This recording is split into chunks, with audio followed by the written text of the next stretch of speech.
lap race in front of a packed grandstand, and tonight they race as part of the World Series. Yeah, Adam, it's great to be here. We've got the all-star cast rotating in and out of the booth and out on pit road today.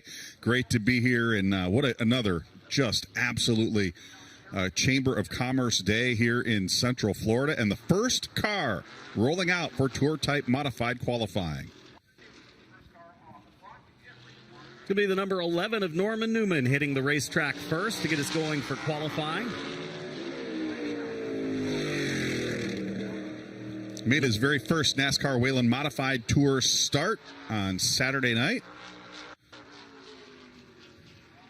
Tour-Type Modifieds racing later tonight as part of our program. Race program starts at 7:30 this evening. Super Late Model getting a chance to go final practice here in just a little bit, and what a field of Super Late Models we're going to see as well. Norman Newman, first time by, is first lap at 18.579. We've had some wild races over the first 3 nights. Still 6 nights of racing yet to go. Second time for Norman Newman, 18.310 from the driver from Ontario. Next out onto the racetrack will be the number 17, Danny Knoll out of Amherst, New York, 61 years young in that beautiful looking 17. We saw him in a late model earlier in the week with a very similar look to that car as Danny comes to complete lap 1. He's been raced quite a bit here at the World Series. First time by the line for Danny Knoll at 18.451 for the New York driver, who has raced at the World Series for quite a few years. Danny Knoll, the veteran, behind the wheel of the number 17, right along the yellow line, comes to the stripe. Second time through for Danny Knoll, 18.056. NASCAR Whelen Modified Tour event the other night, not counting toward the point standings for the World Series.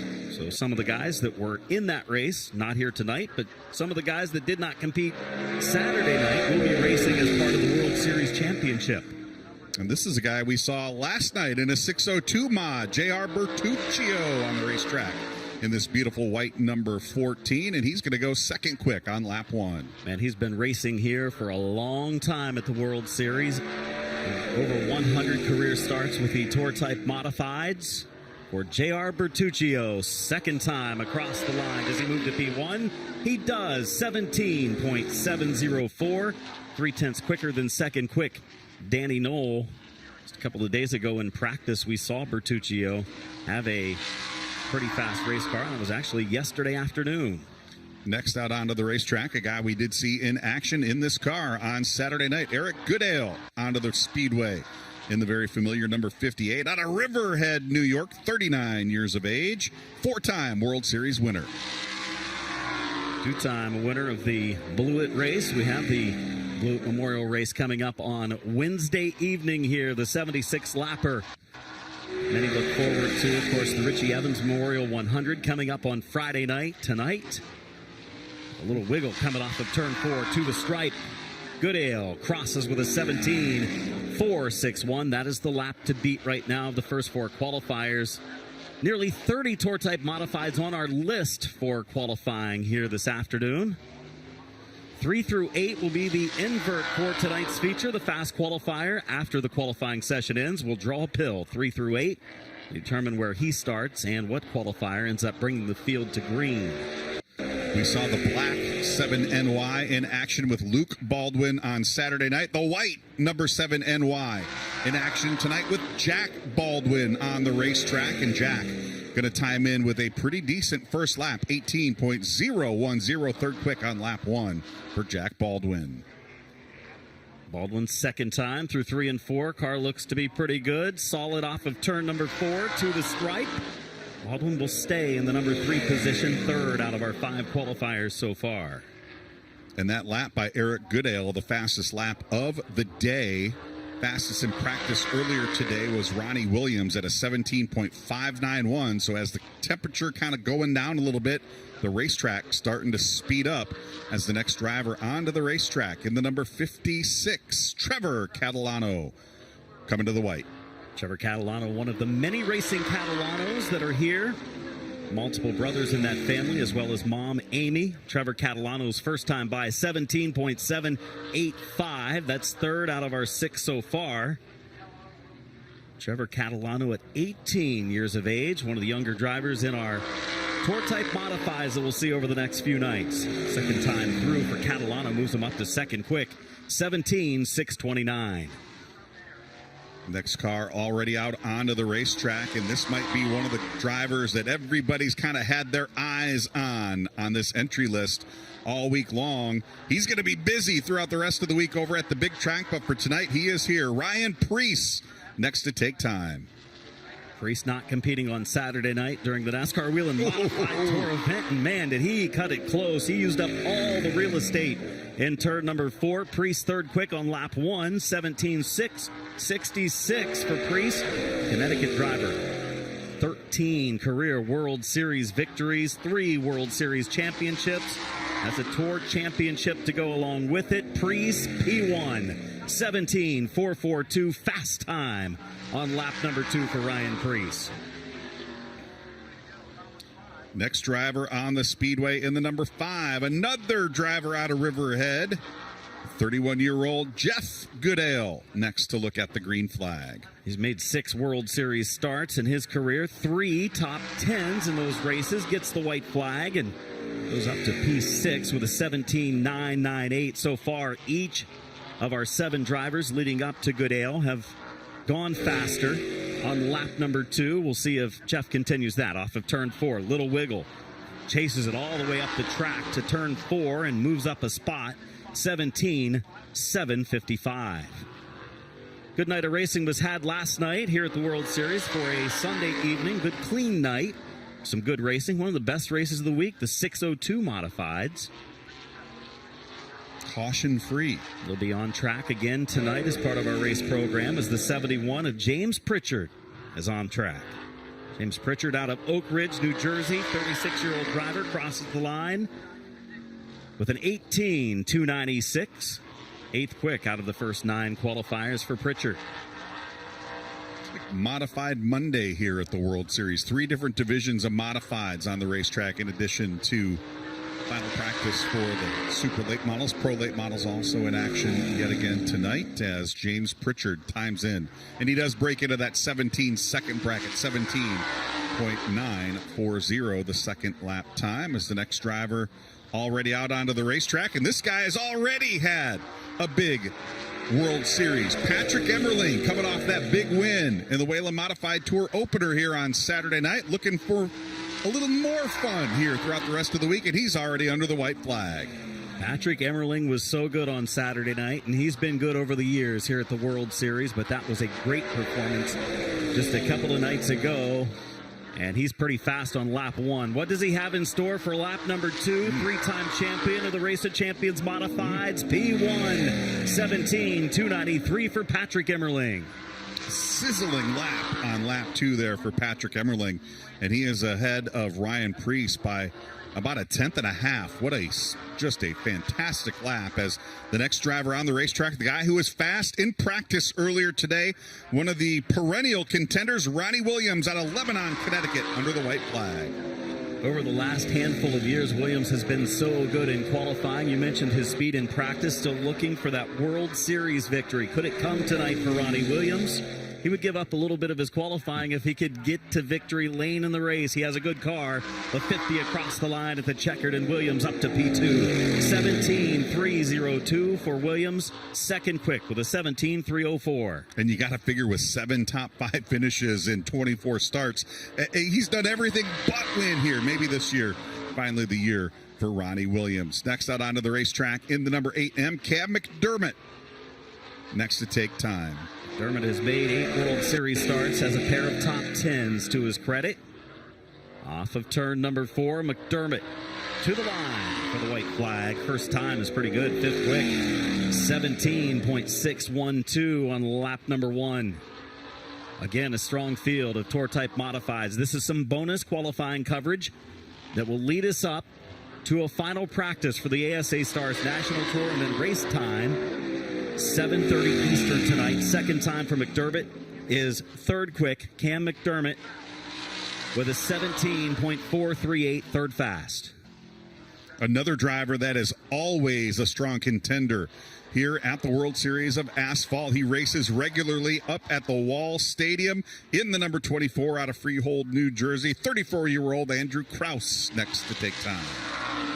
Kraus has been fast here during World Series in the past, and Andrew Kraus is 10th quick on lap number 1, 17.897. Currently Patrick Emmerling carrying momentum from Saturday night's victory in the NASCAR Wheel and Modified Tour. Fastest right now.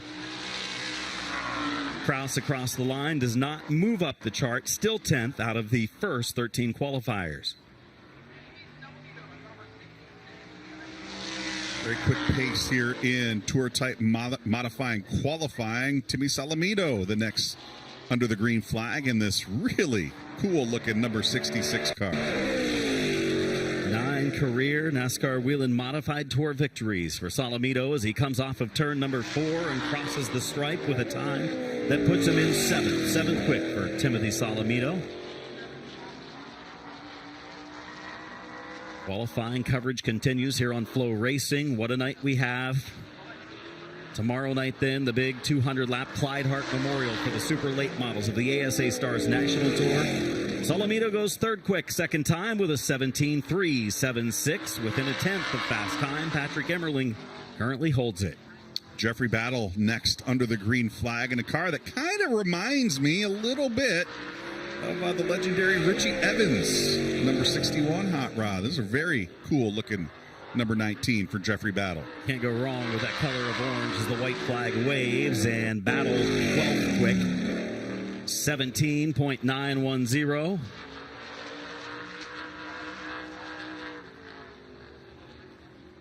Battle again through turn number 4, on his way to the line for his second time by, and Battle will move up into the 9th position, 17.717. Our racing program tonight featuring 602 modified starting at 7:30.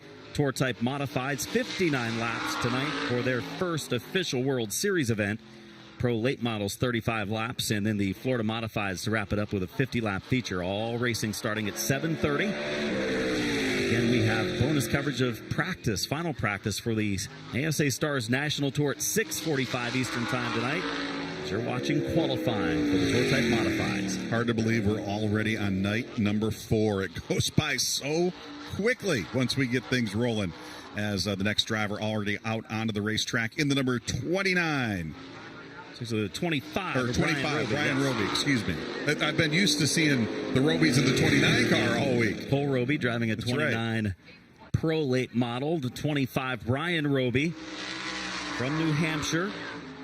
Qualifies currently 8th quick, right around mid-pack for those that have qualified. Our 17th driver to go is this 179 of Austin Beers. Had a good run in a different car during the NASCAR Wheel and Modified Tour race on Saturday. Beers out of Pennsylvania, 21 years of age, crosses the line at the white flag and instantly into the top 10, 7th quick on lap 1. Austin got to spend some time over at Daytona International Speedway back in the month of January. Participated in the ARCA Menard Series Road to Daytona program.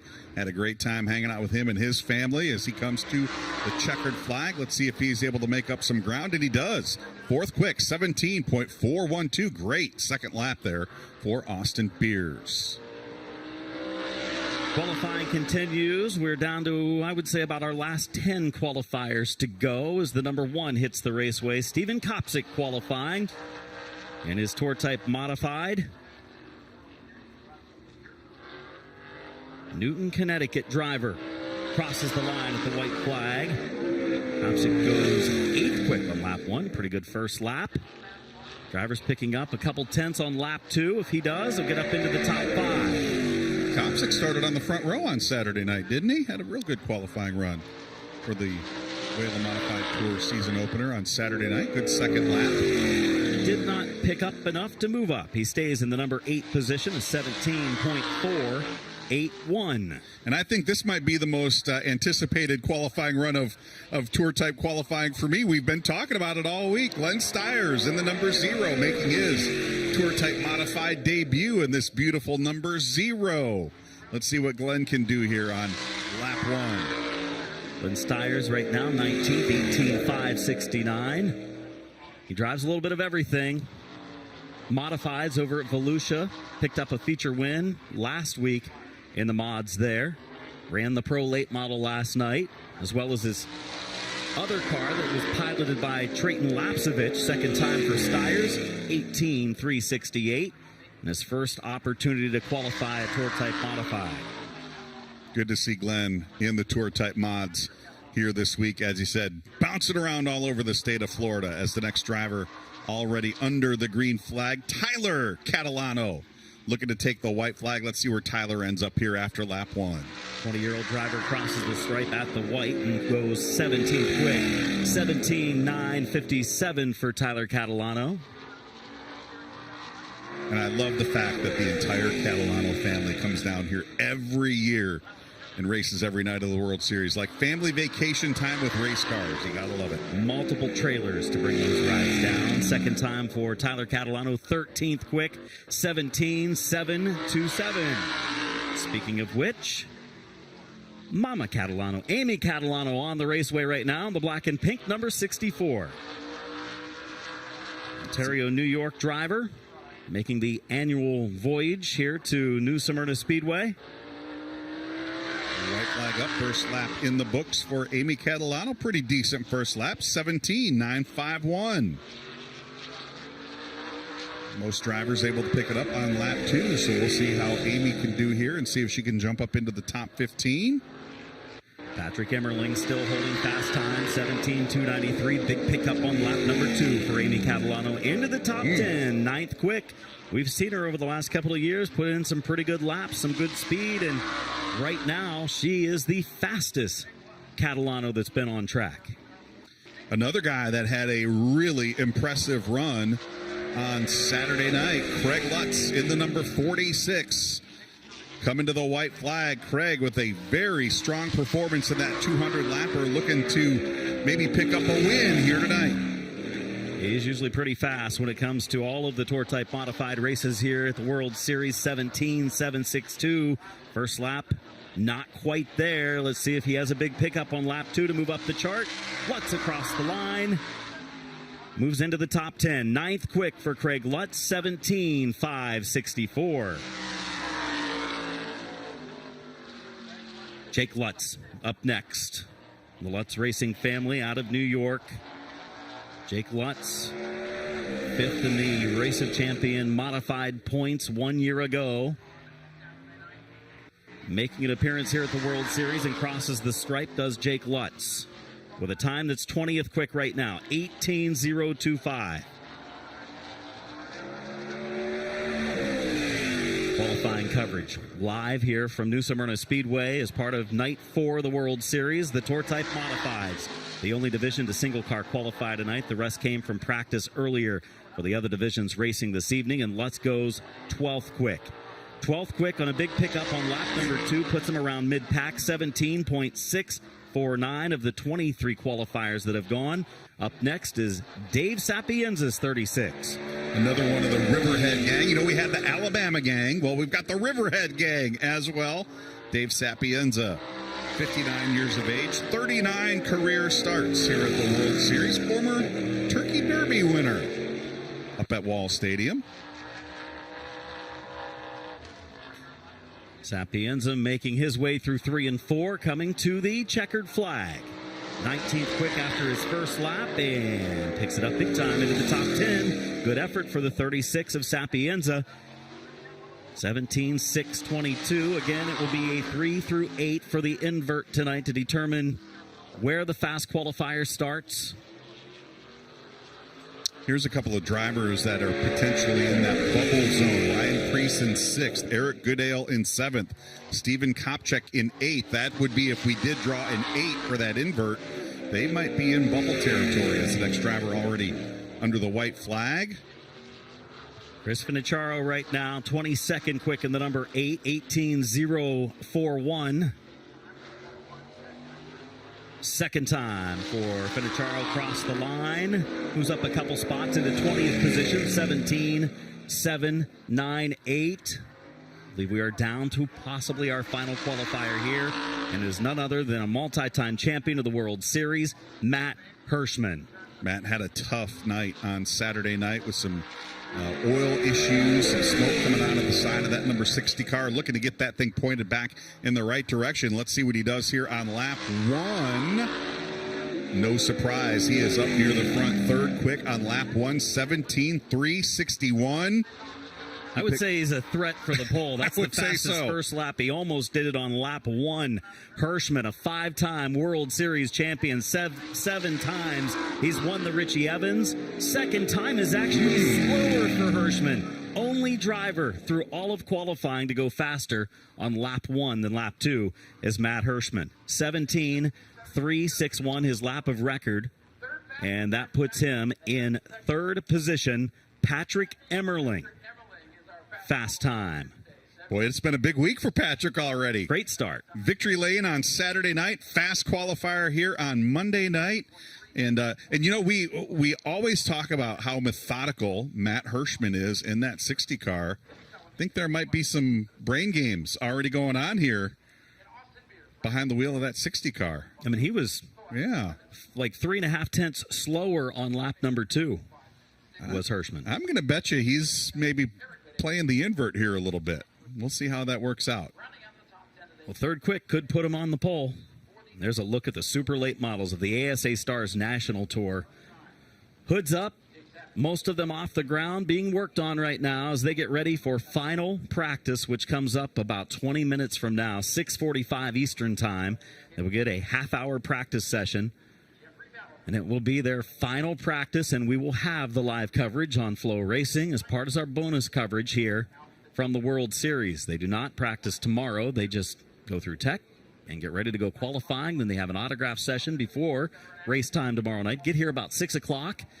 The cars will be on track, and the drivers will be by them. You can go up and meet them, and there's some pretty big names, including one new one that was just added to the field for tomorrow. You know, it was interesting. We heard Cole Butcher yesterday talk about how he was kind of, testing one car, racing another car. Well, it turns out both of those cars are going to race.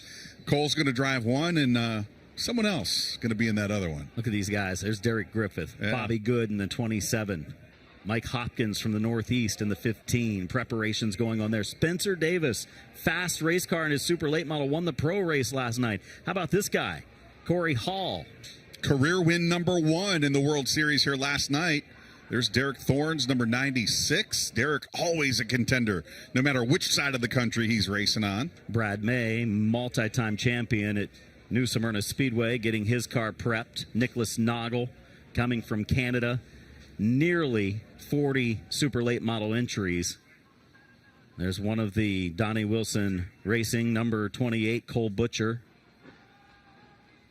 As super late models getting ready to go in just a little bit. Stay with us. We'll have coverage leading up to practice for the ASA Stars National Tour at 6:45 here on FloRacing.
Track 14.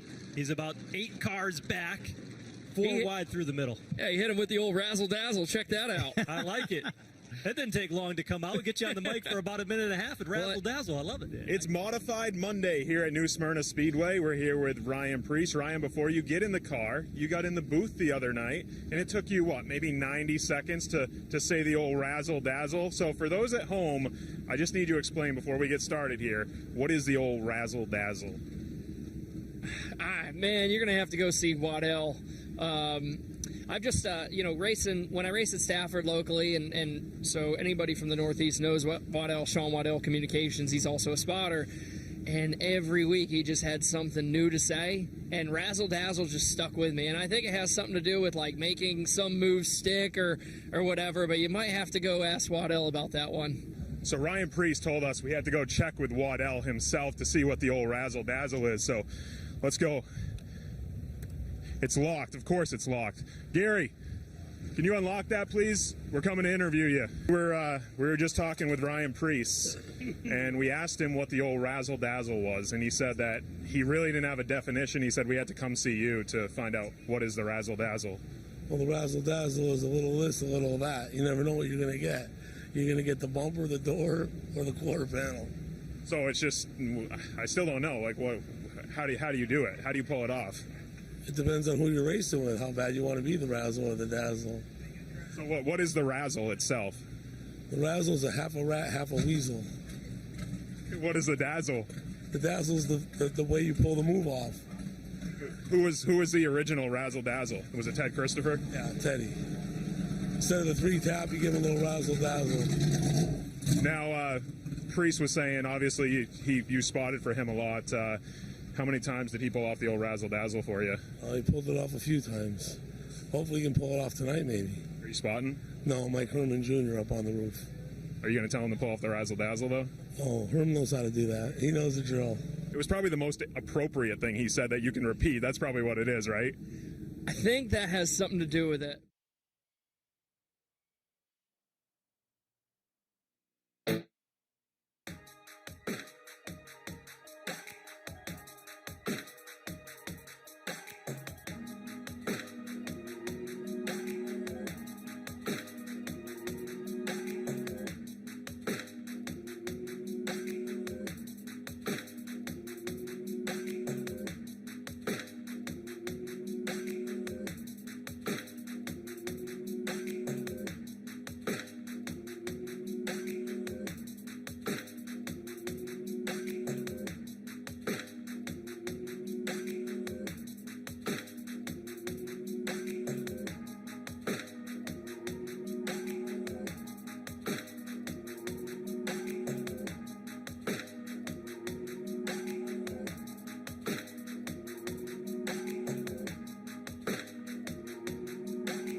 The big weekend returns to Five Flags Speedway March 21st through the 23rd.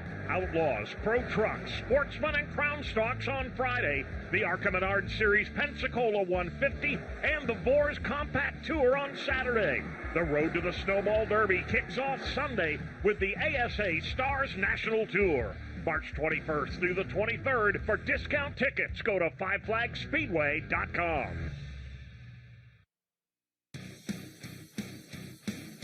Welcome back to the World Series of Asphalt Stock Car Racing at New Smyrna Speedway in New Smyrna Beach, Florida. Jim Trado joining me in the booth. We've covered qualifying for the Tour Type Modifieds, and Jim, one of the two voices of the ASA Stars National Tour, joining us for the first night for you this week, and we're going to call some practice. Final practice coverage coming at you. 30 minutes will begin in 10 minutes. And they're going to hit the track to make those final adjustments. Hopefully they've got fast race cars. There's about 40 of them strong. We're going to go ASA Stars National Tour Racing tomorrow night. Jim, what a field. Well, think about this. This is the start of a new season. This is the third year the ASA Stars National Tour has been around, but last year's Clyde Hart Memorial 200, what an amazing run between two powerhouses, two heavyweights, Bubba Pollard, Ty Majeski. They're back in the field tonight to battle for what will be the big prize tomorrow night in a 200-lap affair. And Derek Griffith, you've been here all week, Adam. It's been wonderful watching your coverage on FloRacing here. Derek Griffith is a driver to be contending again in a super late model at the World Series, but he's also, I think, one of the guys, maybe a handful of guys, that's proven he has the speed to match these national stars. Yeah, third and second, his two runs. He's looking for just a little more speed, and now it amps up a little bit more with some of the strong contingent of cars that have joined us here for tomorrow night's race at 7:30. Beautiful sights, the skyline as the sun sets and the big moon hits the sky here at New Smyrna. Charlie Crawl has made his way from the booth to pit road.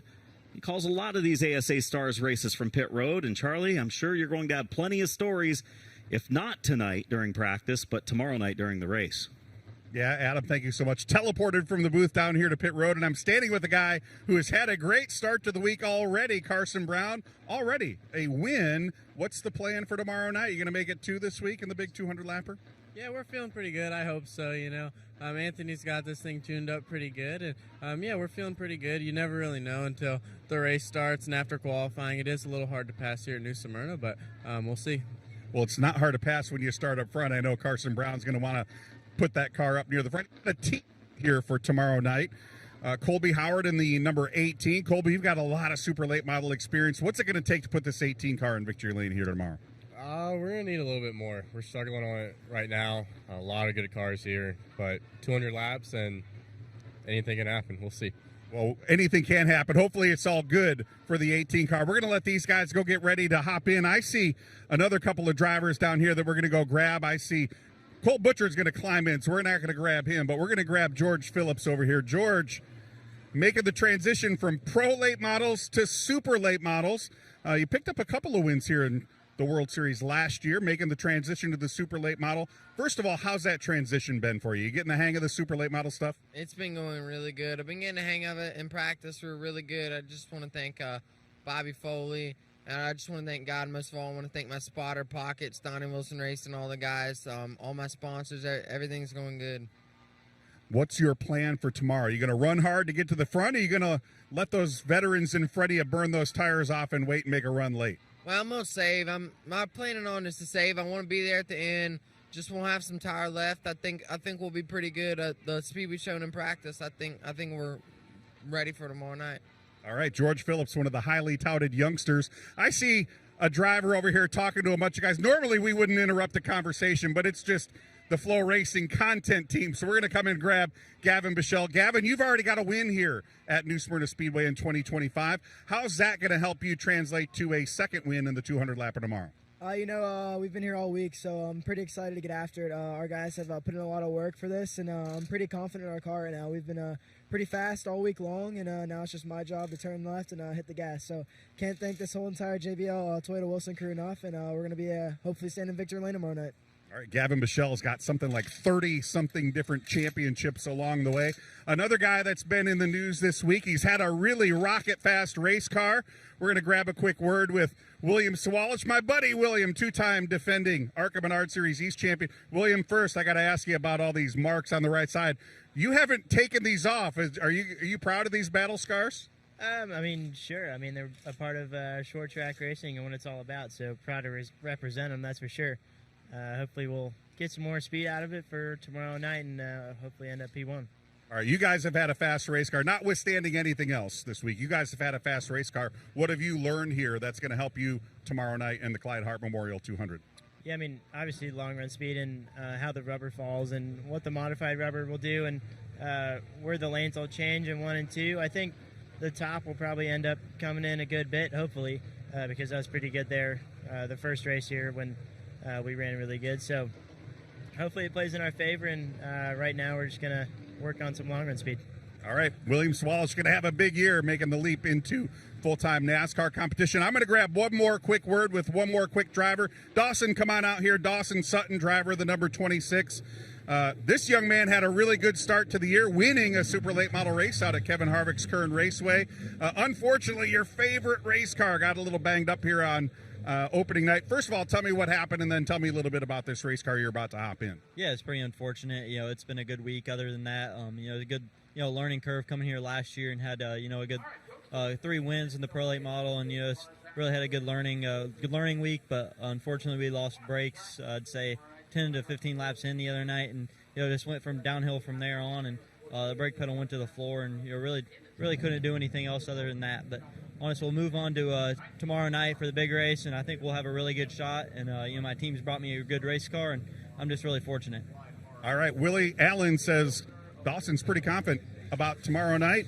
Going to shake off the opening night incident and put it behind him, and they're going to go for the win here tomorrow. Guys, there is a lot of activity down here. We'll try our best to keep you covered down here. We'll send it back up top to Adam and Jim. Thanks, Charlie. Yeah, it's really kind of neat for me to absorb this from a distance. Now, being here at New Smyrna Speedway, what I like to know is the stories that develop. Dawson Sutton said I had a brake issue. We know that some teams were putting a few laps, not a ton of laps into this point. It really is a cumulative opportunity for these teams. The Super Late Model has been part of the World Series of Asphalt Stock Car Racing forever. This is the 26th running of the Clyde Hart Memorial Race that is now an ASA Star Sanction race for the third straight year, excuse me. 2 practice sessions earlier, just about 2 hours on track already Second for the straight year, ASA Star Sanction. Yeah, there you go. I got to get it Last year right. and this year. Got to get it right, baby. There Get we back go. in the seat. Ty Majeski, 1 year ago. Very strong here at the World Series when it came to the Clyde Hart Memorial, but came up a close second whenever Bubba Pollard was able to make the move for the lead late in the going of that race and claim the victory. Majeski was pretty good in today's second practice session. First session only turned 1 lap. Had a little radiator leak that they had to fix, but he's back and ready to go as we send it back down to Charlie. Yeah, Adam just grabbed a very quick word with Ty Majeski as he's throwing his helmet on. They said they had a little radiator issue in the opening practice. Only made 1 lap. I said, you got her fixed? He gave me a big smile and said, oh, yeah, we're ready to go. So Ty Majeski getting the helmet on. We will see what he's got here in just a couple of moments. This team down here, very calm, very cool, very collected. They're ready to get after it. This is the third opportunity just today for these teams to get out here. And not every team has said, I want to run the entire World Series of Asphalt Stock Car Racing Speed Weeks. The first Super Late Model race counting towards that overall week-long championship was Friday night, and then again on Sunday night. So some of the teams have got some more laps, more track time, but some have also had some issues as well. Talk about a strong contingent of racers to get started for this 12th race season for the ASA Stars National Tour. They're lining up on pit road, getting ready to go on track in about 2 minutes for practice. One of the full-timers that we're going to see quite a bit is this number 9 car, Derek Kraus, behind the wheel. Derek Kraus ran 6 NASCAR Cup Series races last year. His full-time job in Charlotte is working the sim for Chevrolet and Colleague Racing. That's his full-time gig. This is a family team out of Wisconsin that has said, you know what, we're committing. We all want to be a platinum driver. We want to be a platinum team. And on the 12 races this year, 15 teams have signed up to say, we want to be part of this. So we can expect to see Derek Kraus and 14 other teams presenting in every ASA Stars race. That's a great start. We talk about World of Outlaws, High Limit, how many full-timers? USAC, how many full-timers? None of those series on a national level have 15 committed teams. The Platinum program presented by Rackley Roofing and Track Enterprises definitely making a big splash. 15 full-time competitors.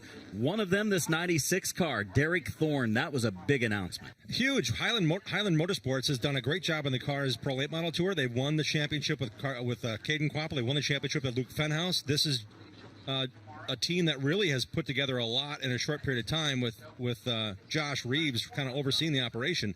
They've got a lot going for them. Now they're tied with the 6-time SRL Southwest Tour champ, Derek Thorne. It's going to be neat to see how they gel together in their first race together. Charlie Krall, what do you got? Yeah, guys, I'm standing down here next to this beautiful red and white number 26 Bubba Pollard in the Johnny Benson throwback car. This thing is awesome. Anybody who remembers JB back in the early 1990s in the ASA National Tour, this car looks exactly like it. Bubba Pollard, one of those drivers that has been out here making some laps in practice earlier in the week, hasn't really come out to run a race, but this brand new Seneca car, he is very, very confident heading into tonight, and he had a great race here last year. Bubba Pollard looking for more later on tomorrow.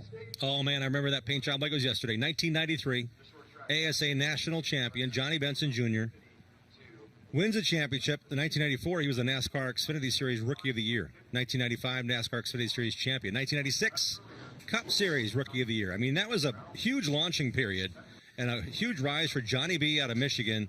That second-generation racer, that's an awesome paint job, and the Seneca chassis is out of Michigan as well, so there's a really cool tie there.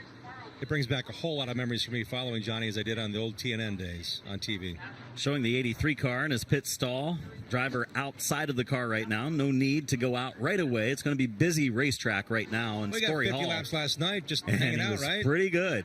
Pretty had solid. The outset and won the race last night. This is a car that's looking for speed and a driver in Stephen Nasse, one of the full-timers this year on the ASA Stars National Tour. Practice earlier from the 2 sessions, 28th quick. Nasse is going to be looking for speed right here. He's going out early in this session. We're racing tomorrow night in the Clyde Hartman World 200-lap race. If Nasse is trying to find speed, he's certainly building slower than most. Here is Austin Nason, the only driver that's competed in every ASA Stars National Tour race to date. We're starting race number 21 tomorrow night in this 3-year-old series. Austin Nason, driver familiar here with the World Series of Asphalt Stock Car Racing, made the start last night, just using it as a practice session as part of the World Series. Charlie? Yeah, guys, I talked to Austin right before he climbed into the race car. I said, hey, man, how's your car? He said, we are not fast right now, but I'll tell you what, I'm not too worried about it. Bubba was not fast here in practice, and he was one of the top 2 fastest cars in the race all night long. So even though Austin Nason might not be up near the top of the speed chart, he's feeling pretty good about his chances here tomorrow night. Absolutely. Austin Nason, one of the veterans of the ASA Stars National Tour, now going into its 3rd season. Jake Finch currently on top of the board. There's the Derek Thorne Snowball Derby, former winner of that race. What a career he's had on the West Coast. It was pretty much perfect in some of those seasons. The Western Super Late Model Series, as the 96 of Derek Thorne is on track. 2nd right now on the chart, behind Jake Finch, Cole Butcher, Austin Nason, Michael Hine. This 69 car, don't sleep on this car. This car was pretty fast earlier today in practice. And Michael Hine's been fast here. This is kind of where he's had the proving grounds to say, I've run a pro late model. I've won the World Series of Asphalt Stock Car Racing in a pro late model. When he comes to super late model racing, this was a great transition for him. He's done a lot of double duty. It really all kind of started here at the World Series of Asphalt Stock Car Racing 3-4 years ago for that young driver. 20 years of age out of Hernando, Florida. Cody Ware in the 51, right in front of Michael Hine, moves over to the outside to allow Hine to the inside. Earlier today, we had 35 different drivers on track. We had a 36th entry announced just a little while ago, Christopher Bell. And we're seeing another Cup Series driver, Cody Ware, making his ASA Stars national debut in that Jacob Company's number 51. Good to see Cody getting some additional track time here during Speed Weeks. He's locked into the Daytona 500 this Sunday. See George Phillips in the 22, being followed by one of the local favorites in Bobby Good in the 27 car, one of the regulars here at New Smyrna Speedway for years. 22 of George Phillips, one of the rookies running for the Pepperjack Kennels Rookie of the Year, the ASA Stars National Tour. Ty Majeski, 2023 ASA Stars National Tour champ. What a run he had to the Truck Series Championship. The reigning NASCAR Craftsman Truck Series champion, Ty Majeski, back behind the wheel in an ASA Stars machine. Now, last year, he did not compete the whole season. But when Ty Majeski's in the field, you better pay attention. And last year here at this race, we thought he had him covered. But then he saw at the mirror, Bubba Pollard changed his racing line. That changed Majeski's thought. And Majeski said, man, I'm cooked. Before he had mechanical issues, Ty Majeski knew Bubba Pollard was going to pass him all the 15 car lengths back because of the race and Bubba's pace in the race last year. So that's all building now into what Ty is dialing in tonight for tomorrow night. Cole Butcher, he's had a couple of podium finishes already this week. A couple different race cars. He said last night, you could hear him talking about which car he was going to use. Well, the other car is going to be piloted by Christopher Bell. Man, that's going to be so cool to see C-Bell back in a super late. It's been like since 2017, I think. I was trying to look up this last time he raced in a series that we can find anyway, history of him racing. So it's cool to see him fresh off his win last Thursday night at Volusia in the World of Outlaws to get some tire time here. This is awesome. Cody Ware, 51, has been pretty sporty this week. In the World Series of Asphalt Stock Car Racing, has competed in both features, has the 51 car. Ware with a 7th place finish on opening night. A DNF last night in the super late model event. Of course, this all leads up to tonight at 7:30 Eastern time. We've got 4 feature races to go on night 4 of the World Series. This is some bonus practice coverage for the ASA Stars National Tour as Dawson Sutton is on track. Cody Ware, full-time Cup Series driver, 10th quick and overall practice sessions today. We had 2 so far. Dawson Sutton committed to full-time NASCAR Craftsman Truck Series for this Rackley Ward team, and as well as full-time in the ASA Stars National Tour. The 26th driver. That shot moved from Tennessee to North Carolina. They are taking some serious whacks at racing and dying in with Kevin Harvick Incorporated. William Sawalich is his teammate here in the ASA Stars this weekend. The 62 and the 20 and the 62. A Kevin Harvick number, and the 26, a Dawson Sutton number, are teammates here in the Super Lates. North Carolina driver Gavin Bushell, another one of the rookie competitors on the Stars National Tour. Gavin Bushell, with finishes of 10th and 4th this week, has had plenty of track time between practice and the 2 racing events. He would love to say, I've won an ASA Stars race at the age of 16. His birthday is on Sunday. Hundreds of wins in his career for Gavin Bushell. 100 races a year was not a big deal for him. Quarter midgets on through to micros and getting Kevin Swindell in a midget, then wing 360s, wing 410s. Now this transition from helping with Chevrolet and Toyota now backing him big time with Donnie Wilson. Another one of the rookie competitors right here, Carson Brown, running for Rookie of the Year. How impressive has he been this week? Seemed like he may have had the fastest car Friday and Sunday, right in the hunt, getting a podium finish, but man, he's been really, really strong. Carson Brown is strong. Back to George Phillips. We're getting a good look at all of our Pepperjack Kennels Rookie of the Year competitors in the ASA Stars National Tour. Dawson Sutton currently quickest in practice, which is big for he and that team after crashing a car on opening night. A grinding crash, destroying the ride. Bushell, 16 years of age. George Phillips, 16 years of age. This is a 15-year-old. Ty Fredrickson does not turn 16 until March 16th of this year. He is a full-time ASA Stars National Tour driver and a Pepperjack Kennels Rookie of the Year contender as well in this number 36 out of Minnesota. Talented driver is Ty Fredrickson, son of Dan Fredrickson. And it'll be interesting to see how he fares during the course of the season against all of the talent. A lot of veterans on this year's tour as well. William Sawalich, 18 years of age, turned 18 in October. And what has he done since the age of 15? He burst on the national scene. 2 ARCA Menard Series East championships. He dominated last year in the ARCA Menard Series. He got a chance to race 3 Xfinity races after he turned 18 last year, and that's where he'll be racing this Saturday in the Xfinity Series in his first full-time drive with Joe Gibbs Racing for 2025. William Sawalich right now in the top 10, 10th fast for one of the favorites in tomorrow night's race. That race to take the green right around 7:30 Eastern time, following an autograph session on the front straightaway, so fans come out to the track early, first of all, to get a good seat, because this place is going to be packed, much like it was a year ago, to see all of the cars and stars of the ASA Stars National Tour. Nicholas Noggle and the 08 driver from Canada, racing in pro and super late model competition all week long. Noggle making the Stars attempt tomorrow night as well. Preston Peltier has helped a guy named Jace Hanson, the number 08. This team is equal to the task. I mean, they are getting after it. Noggle has worked really hard at consistency, and he's one of 4 drivers from 4 different provinces in Canada to make the trip here to New Smyrna Speedway, just down the road from Daytona International Speedway. Final practice for the ASA Stars National Tour. No scheduled practice session during the day tomorrow. They will go through tech. They will qualify, immediately be impounded. Yeah, that's a big. I was just going to bring up the biggest part of that is once you roll through tech before qualifying, you got what you got. Start the race on the tires you qualify. Very few adjustments on the car before you line up and go racing. Corey Hall turning out to be a great week for the Canadian driver of the 83 car, winning the 50-lap feature event last night. One of the top contenders in the point standings for the World Series.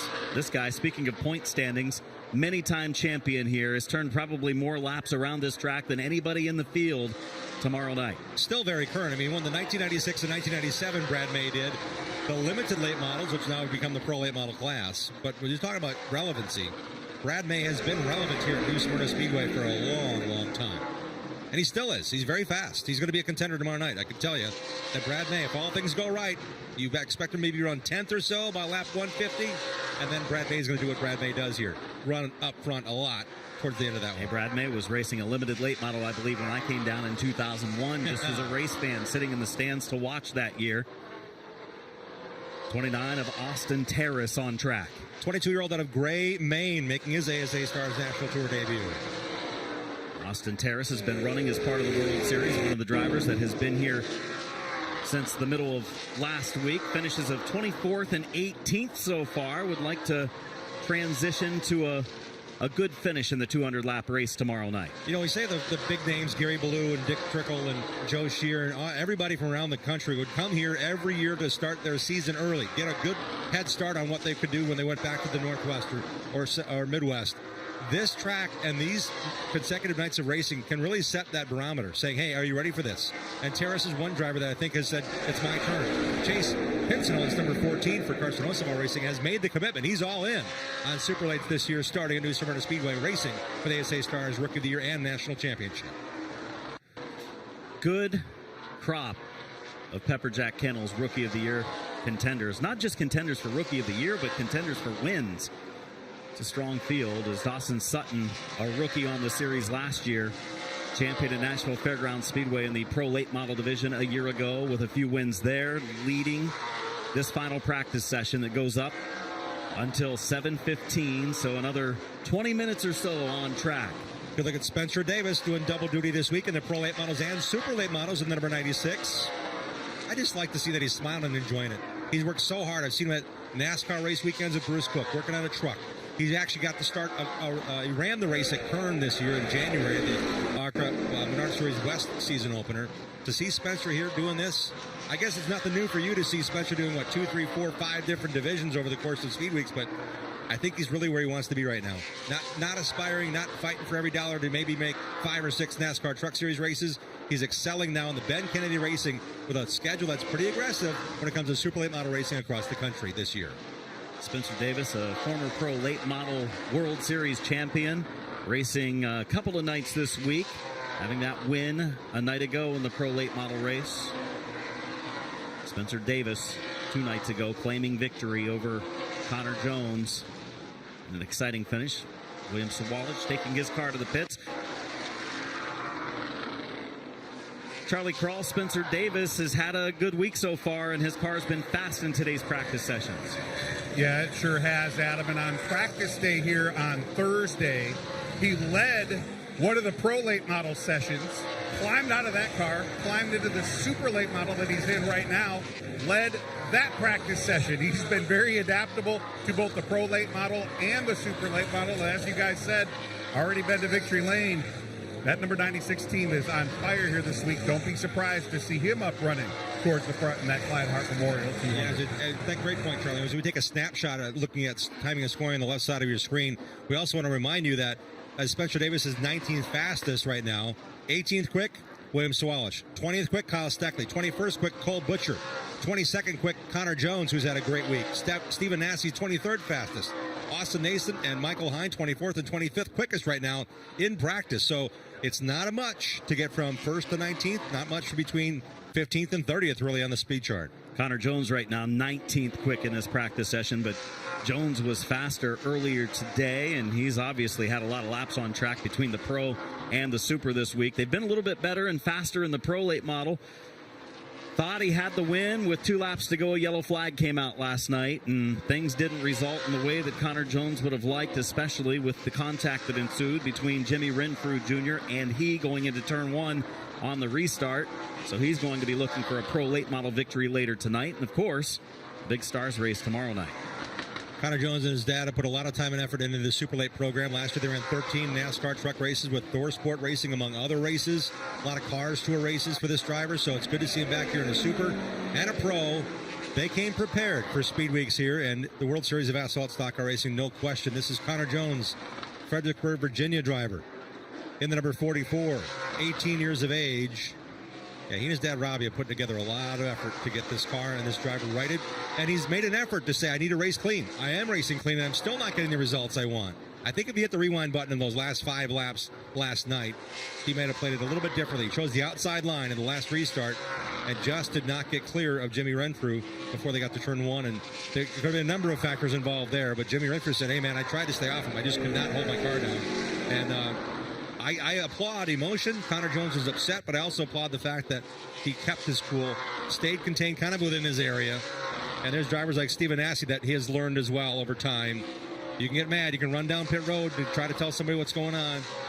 But Stephen Assey has now proven, he said, I got to learn, and I'm learning in these big moments. And this is another big moment for Assey in search of his still very first ASA Stars National Tour win. Charlie, what you got? Yeah, guys, Ty Majeski just bringing the 91 back in. The first thing they do when these cars come in, they get the rear end jacked up. They start measuring rear tire stagger. They want to see how these tires are expanding out on the racetrack. And talking about those tires, Jim, you mentioned some of the drivers that are a little bit farther back in the running order in practice. That doesn't surprise me one bit. This is kind of a tire management race. Being fast for 1 lap is not going to matter here tomorrow. These drivers want to know what this car is going to be like after 30 laps, after 50 laps, after 70 laps. So if your car handles good and is fast on 70-lap tires, that's exactly where you want to be. And I think that's what most of these teams down here on pit road are looking for in this final practice. Yeah, looking for speed as well. The fastest car in practice right now is that Rackley number 26 of Dawson Sutton, who's just letting those couple of cars go by. They're painted the same. They're fielded out of the Anthony Campy Racing, and Dawson Sutton said, I got my fast laps in. Colby Howard, you want to get by me? Go ahead. 81 Carson Brown. He's trying to learn from a veteran. Colby Howard has run select starts, but not a lot with Anthony Campy and that number 18 machine. So to get that figured out, those 2 cars are logging laps on purpose together, and Dawson Sutton is trying to dial himself in on, again, feeling that tire wear, feeling how this car feels on older tires and what would be the longest run he's had in this practice. Colby Howard was concerned earlier when Charlie talked to him about speed, said we didn't have speed. Right now he's in the top 15. That's a good sign for the driver that picked up the win at Speedfest in the Pro Late Models. Here's a talented driver who's turned into a veteran, still in his 20s. This is Matt Craig in the 54. 7th quick right now for Craig out of North Carolina, and had some bad luck at Speedfest to start his season, but he can turn it around in a hurry, fast everywhere he goes. All-American 400 winner, Cars Super Late Model Tour, multi-time champion. Matt Craig means business when he's with us. I'd love to see him full-time in the ASA Stars National Tour. Young family, business commitments at CNC Boiler. That's the family business with he and his brother and his dad, Jeff, and takes a lot to get here, but when these guys show up, it's always fun to see how they get that speed and find that speed and keep that speed. I'd expect Craig to win 10 or more races that I've seen in the last 5 years. It just hasn't paid off, whether it be a shock mount or just speed at the end or getting beat on a restart. Craig's here to play and play hard, and it's great to see him again with speed here at New Smyrna Speedway. 7th fastest right now, and by the way, 1st through 30th, less than half a second between 1st and 30th on the speed chart. So for guys like Paulie Schaefer, guys like Derek Griffin, they don't have the big operation. They're a single-car team coming a long distance from Illinois and New Hampshire, respectively. What can you learn? What can you figure? Ignore the speed chart. What do you feel in your race car? Because the times are so close, you can't get hung up on making big changes if you're 31st in time right now. What I have noticed, the top 5 all have turned some laps in previous nights here. We've seen these guys on track. Sutton has been here since the start of the World Series. Ty Majeski, that's the one that hasn't, but that's not a surprise because he's fast. Ty Majeski, last year picking up a runner-up finish in this event. Corey Hall obviously running each and every night. Jake Finch was here a night ago. Derek Griffith has been running the World Series for quite some time, as finishes of 3rd and 2nd. So these guys I've turned a lot of laps. How about Billy Van Meter, 6 quick right now for the 23, and that guy runs more super late model races than anybody. Full-time on the Stars Tour, full-time on the CRA, full-time in the Southern Super Series, runs a few of the Midwest Tour races, just runs a lot of super late model events. Billy Van Meter currently 6th. Cashed a big check last August in Owasso Speedway, where the ASA Stars Tour is heading back to. A great racetrack. We're looking forward to going there. Premier racetracks, premier drivers, and part of the ASA Stars National Tour in 2025. It is definitely an exciting schedule with an exciting look into the new season with some of the full-timers that are going to be at each and every event, along with those that join us regionally at different big events throughout the 2025 season. There's Derek Griffith, who we talked about moments ago, picking up a runner-up finish a night ago. 2 podium finishes for Derek Griffith, 2-time champion of the World Series when it came to super late models. Hated missing the Snowball Derby this year. He's feeling better now, and he's back and running strong. Definitely determined. I got a chance to first meet him when he ran the ARCA Menard Series with sponsorship and racing with Paul Andrews. That was Alan Quicky's championship crew chief at Cunningham, and then Chad Bryant Motorsports, and just learning his approach to things and how good he is and how determined he is.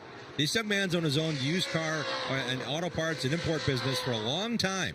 And I'm telling you, he's taking it seriously. He knows how much it costs to go racing.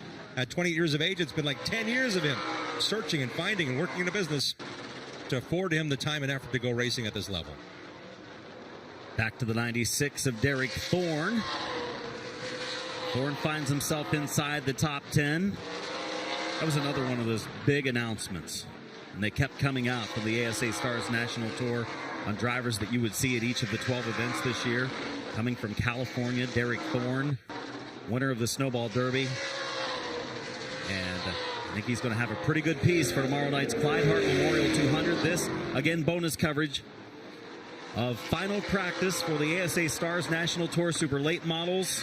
36 entries currently scheduled to qualify tomorrow and race tomorrow night starting at 7:30. Great to see a youngster getting a chance. And the number 1, Casey Klein. He turned 17 on March 15th out of Quincy, Washington. And Adam, you can tell more than others, he's had a challenging week when it comes to super late models here during the World Series of Asphalt Stock Car Racing. Yeah, it has been this number 1 car here of Kelly, Derek Kelly, and Klein, both scheduled to compete in the race. Is this Derek Kelly? Yeah, this is Derek Kelly. I apologize. That was Casey Klein. That's okay. Their cars are very similar. They're both black and white, and they're number 1. So easy mistake to make. Derek Kelly, one of the locals, competing with the World Series throughout the week and racing as a late entry. His entry came in this morning, actually, for Kelly. So good to see him join the ASA Stars National Tour for the season opening event coming up tomorrow night. So we've not seen Casey Klein. 2 cars, 2 crashes, one Friday, one Sunday. So hopefully they can get things together. But if they're not here tonight, I don't know if they have the experience and the time that, say, Christopher Bell has to just show up and race. I think they'll need that time, and unfortunately they might be out of race cars. We'll verify that by tomorrow night. Bubba Pollard in the 26 car, back on track, winning this race a year ago, and he did so by running an extremely low line down in 1 and 2. He's not shown that in practice. We've seen no one do that so far this weekend. One of the cars that has run the lowest has been Connor Jones in his pro late model. He's been so strong down on the bottom of the racetrack. But Bubba Pollard, we'll see if he goes to that tomorrow night in race conditions. At some point during the race last year, his car rotated so well on the bottom, and Ty Majeski afterwards, I remember him saying, I don't know what he found. He found some speed down there. He's like, there's no way we could compete with that. So we got our homework to do. And so far, Bubba Pollard not running down on the bottom of 1 and 2. And let's talk for a moment about Bubba Pollard and the special tie, special connection you will always have here to New Smyrna Speedway. David Rogers was a driver that he respected greatly, a driver that actually said, put Bubba in my car, and he won the 2019 World Series of Asphalt Stock Car Racing before David succumbed to cancer in March of 2020. But that emotional win and that carrying through for Bubba, I think, has half the grandstands here cheering on Bubba no matter when he shows at New Smyrna Speedway because of the connection they have emotionally and successfully here at the Speedway for this Georgia driver. Definitely a favorite, one of the full-timers for 2025, the Platinum by Rackley Roofing members. And now he does run the low lane down through 1 and 2. You can see the car bottoming out. It's a little bit rougher down there. You see it bottoming out, the sparks flying out. But Pollard, we've seen him do it twice now as we've been watching him here, running the low lane down through 1 and 2. 3 and 4, everybody runs against the bottom of the racetrack. 1 and 2, about a groove up. He gets Pollard a little higher in 1, but this low line is kind of in the middle here. But he can still dig lower. He gets one more tug at the left side, one more tug on the wheel, turning down on the racetrack. Previous lap, he was against the bottom in 1 and 2. There's Derek Kraus. We saw him outside of the car before the start of practice. Now getting some laps on track for the Wisconsin driver, Derek Kraus. He's run the NASCAR Truck Series last year, running a handful of events with the NASCAR Cup Series. Many starts in the Snowball Derby. Has had some problems qualifying into that race the last couple years. He ran a handful of ASA Stars National Tour events a year ago, and it was always last-minute entries. It was like the 2 days before Derek Kraus's entry would come in, and it was great to see him when he did show up. It was always a last-minute decision for he and the team. He did the short drive to Hickory. They decided on Sunday. That race was on Thursday, and I talked to his dad, Mark, and it was Mark and one other guy bringing the car down from Wisconsin, like, let's do this. The kid had a short drive over from Charlotte. That's where he's living now, so it was kind of neat to see how that came together, and they really got quick at Hickory for never being there before. So that's kind of the fun challenge of him running 6 races last year, 5 the year before, without everything else he has committed in the world of NASCAR for Derek Kraus. We are down to the final 5 minutes of final practice. Again, they are I've not got more on to track. talk about, though. I got a lot more to talk about. We'll have plenty of time tomorrow. How about that? We've got qualifying tomorrow. We'll have live coverage of qualifying. We have live coverage of the race tomorrow night at 7:30. And folks, on FloRacing tonight, we will have live coverage of 4 feature events here from the World Series of Asphalt Stock Car Racing, Tour Type Modifieds, with their first official Tour Type event that goes toward the World Series points. A good field of cars we have. Patrick Emmerling and his modified fast time coming off of his NASCAR Wheel and Modified Tour win the other night. And racing to start right around 7:30 with 602 mods for their second night. Tour Type Modifieds, Pro Late Models, and Florida Modifieds all on track tonight. Those fields have been set for racing action of night 4. Want to give you a heads up, Matt Hirschman won every one of the 5 races I've been here to watch Tour Type Modifieds in person at New Smyrna. Hirschman's in the field tonight. Ryan Priest put on a show 3 of those times I was here. I could not believe what he could do in a modified. He'll prove again tonight why he's one of the favorites here at New Smyrna Speedway Modified before he turns his attention to the big track Wednesday morning. Rookie of the Year a year ago, Kyle Steckley from Canada, winning the Redbud 400 for his breakthrough victory. The ASA Stars National Tour a year ago, Steckley back again for a full season in 2025. And this Rhett Jones Racing team, they're going to field a car for this young driver at Daytona. So he'll get on track on Thursday with the ARCA Menard Series. He's already on track this past January during the test. So as he works with a team that has the resources to do that, Kyle's signed up for a multi-year contract with them, and he's going to ARCA Racing part-time this year while chasing the Stars Tour title. Send it back down to Charles. Yeah, guys, Kyle Steckley anxiously awaiting his ARCA Menard Series debut over at Daytona International Speedway. He's going to have a pretty unique teammate for that one. YouTube star Cletus McFarland also will be in a Rhett Jones Racing car for the ARCA race over at Daytona. Looking forward to that one coming up on Saturday. But right now, I know Kyle Steckley trying to find a way to get that 30 car faster here tonight. He had an excellent run from the tail of the field here last year. Bobby Good in the 27 car on track, trying to find a little more speed here late in practice. Good 27th quick. He'd be one of the drivers that really needs to get up and qualify into the top 20. That's what's going to lock in tomorrow night. 20 lock in. There'll be 4 provisionals, 2 for the Southern Super Series, 2 for the ASA Stars National Tour, and 4 from a last chance race. That's the scheduled starting field. And I'm glad we talked about the last 2 drivers we talked about, because Good did not make the show on time last year. Kyle Steckley whacked the wall right here in qualifying off of turn 4 and got a really poor qualifying effort. Had to race his way, as Charlie said, a good run. He finished 8th a year ago here at his first trip to New Smyrna Speedway. He is in a free. Super. Yeah, he is. Trying to find that speed. His focus is qualifying. He's got to dial that car in to make the show. He can't just sit here and see what he can do in a 20-lap run. He's got to worry about how good this car feels on the short run. He is loose on corner exit. William Sawalich, pretty sure he's going to have a pretty good piece. A lot of track time. A couple of nights that haven't gone their way. Disqualification after winning on night 1 for track width. And then last night, his finishing position was taken away because the team worked on the car, jacked up the car before making it to the tech area. So unfortunate break for Sawalich, but it's all about tomorrow night now, and you know he's going to be good in a 200-lap race. And this is a story within a story. Sawalich is going full-time NASCAR Xfinity racing. We get that. Keelan Harvick, Kevin Harvick, they are tied into this team now with Rackley Racing, with Mr. Sutton and Willie Allen, and this team is part of that with what Williams able to do and provide for notes because he has a lot of super late model experience. This is a team that also is going to race with Dawson Sutton full-time in ASA Stars. So there's a lot that's maneuvering here, and I'm glad to see Sawalich tied in with all of that because he's going to raise the level of information based upon his really, really good runs the last 3-4 years at every kind of super late model race he's run.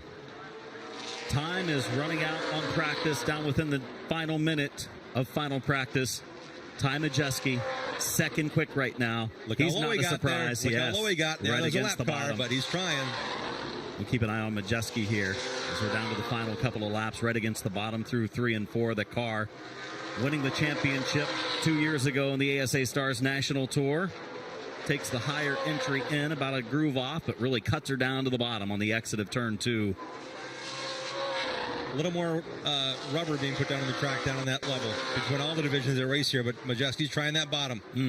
Trying the bottom with 1 lap left in this practice session. Final time in practice. Tomorrow night we go qualifying and racing the ASA Stars National Tour. Car definitely a little bit snug. You can see put quite a bit of wheel into the car down in turns 1 and 2 and again in 3 and 4. Looks good on corner exit for Ty Majeski, currently second quick to Dawson Sutton. It was those two drivers that finished first and second across the line at the Milwaukee Mile, and somehow Sutton beat Majeski in that race in the late going for a big breakthrough win for Dawson Sutton. As Dan Spence, chief starter for the Southern Super Series, and he'll be waving the flags above the super late models tomorrow night as well.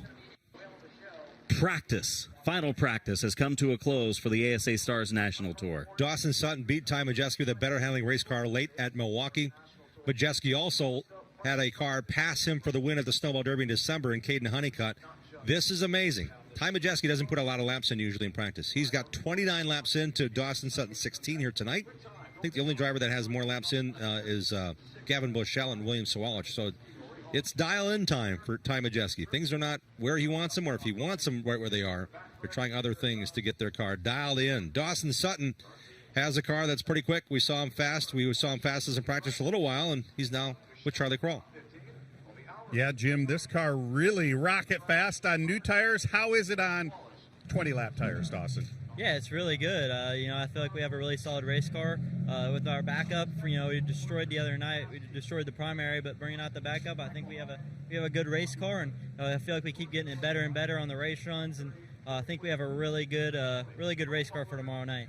All right, tomorrow is 200 laps. You're going to have some patience to get to the end here tonight. What's your game plan for tomorrow? Are you going to try to keep this car up front all night long, or are you going to be content to maybe ride in the middle and log some laps? Yeah, that's my type of racing. I love long races, and 200 laps is definitely going to be a long one, and there's going to be a lot of strategy as well. So hopefully we can put up a game plan and really just go hopefully put her on the boards tomorrow night and just hopefully get up a win.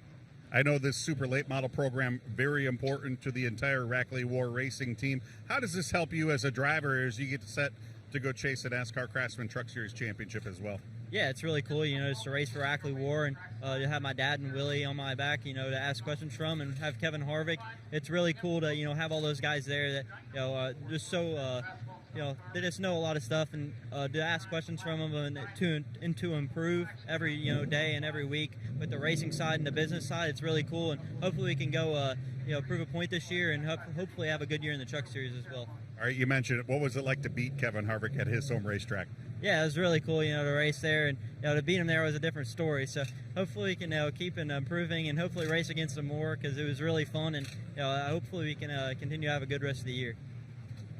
Yeah, certainly part of the commitment of Kevin Harvick and the short tracks, the Spears Cars West Tour, the Kevin Harvick Kern Raceway. I mean, that's all part of what you can actually experience, and Dawson's tapping into that. It's just 18 years of age. Great to see him smiling, because when he smiles, he knows the car's fast. And I saw him smiling just 4 or 5 times last year. He was pretty serious the other times. But when the car's good, that's what you see out of Dawson, a nice big smile.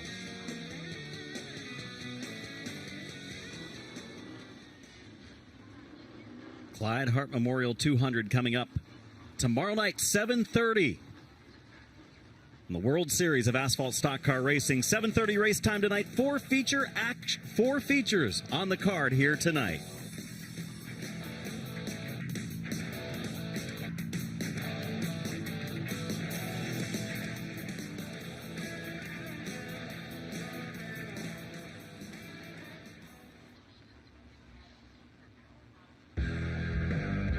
The big weekend returns to Five Flags Speedway March 21st through the 23rd. Outlaws, Pro Trucks, Sportsmen, and Crown Stocks on Friday. The ARCA Menard Series Pensacola 150 and the Vors Compact Tour on Saturday. The Road to the Snowball Derby kicks off Sunday with the ASA Stars National Tour. March 21st through the 23rd. For discount tickets, go to FiveFlagsSpeedway.com.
And hi again, everyone, from New Smyrna Speedway in New Smyrna Beach, Florida. It is officially night number 4 of 9 for the 59th running of the World Series of Asphalt Stock Car Racing. Along with Jesse Punch and Charles Crawl, I'm Adam Mackey bringing you all of tonight's action. 4 features set to go. Fans still filing into the grandstands for a Monday night of racing action. Another beautiful weather night here in New Smyrna Beach. It is. I am really sweaty. I don't realize how hard it is running up and down pit road sometimes, but not me notwithstanding. It is a beautiful night. Gorgeous sunset out there tonight, as we have had all week long. Picture perfect day and very comfortable here in the grandstands. And we do have a pretty good crowd on hand for a modified Monday here at New Smyrna. 602 modifieds. They're lined up on pit road. They will go first. They group qualified earlier during practice. Their final practice lining them up for their feature event. Tour type modifieds, we saw their live qualifying as some bonus coverage here on Flow. Then we have pro late models going 35 and Florida modifieds racing 50 laps here tonight at the World Series. 4 nights just about to be in the books. Tomorrow night, the middle part of the 9 nights of the World Series, featuring the Clyde Hart Memorial 200. Man, you got to talk to some really good race car drivers down in the pits. I will tell you what, man, it is so, there's a lot of atmosphere and a lot of electricity up and down pit road. This is a really big deal to have the opening race of the ASA Stars National Tour right here at New Smyrna Speedway. And a lot of really young drivers who are, making that first step into super late model racing, like a George Phillips, and then you got the veterans like a Bubba Pollard and a Ty Majeski. And how great is it to have the reigning NASCAR Craftsman Truck Series champion in the field? We're going to have a driver racing in the Daytona 500 potentially in the field with us here tomorrow, and Cody Ware. Just a lot of really cool stories going on down on pit road, and looking forward to it. Speaking of down on pit road, our third member of our team, Jesse Punch, down on pit road. Jesse, what's going on down there? What's up, you guys? Kicking off night 4 down here, and this is the first night that I've actually started with a jacket on. We'll see how long it lasts, but really, that's kind of a big feat. This week has been so warm and humid down here that to have a nice, cool night like this is refreshing, and I have to believe the drivers feel the same way. Charlie, I do have to bust on you a little bit, talking about how difficult it is to run up and down pit road. It is, and I'm glad that you gathered that after that 1 stars practice. I would love for you to join me down here for all 9 nights. We can get our workout in together. Jesse, you're in much better shape than I am. I'll just tell you that right now.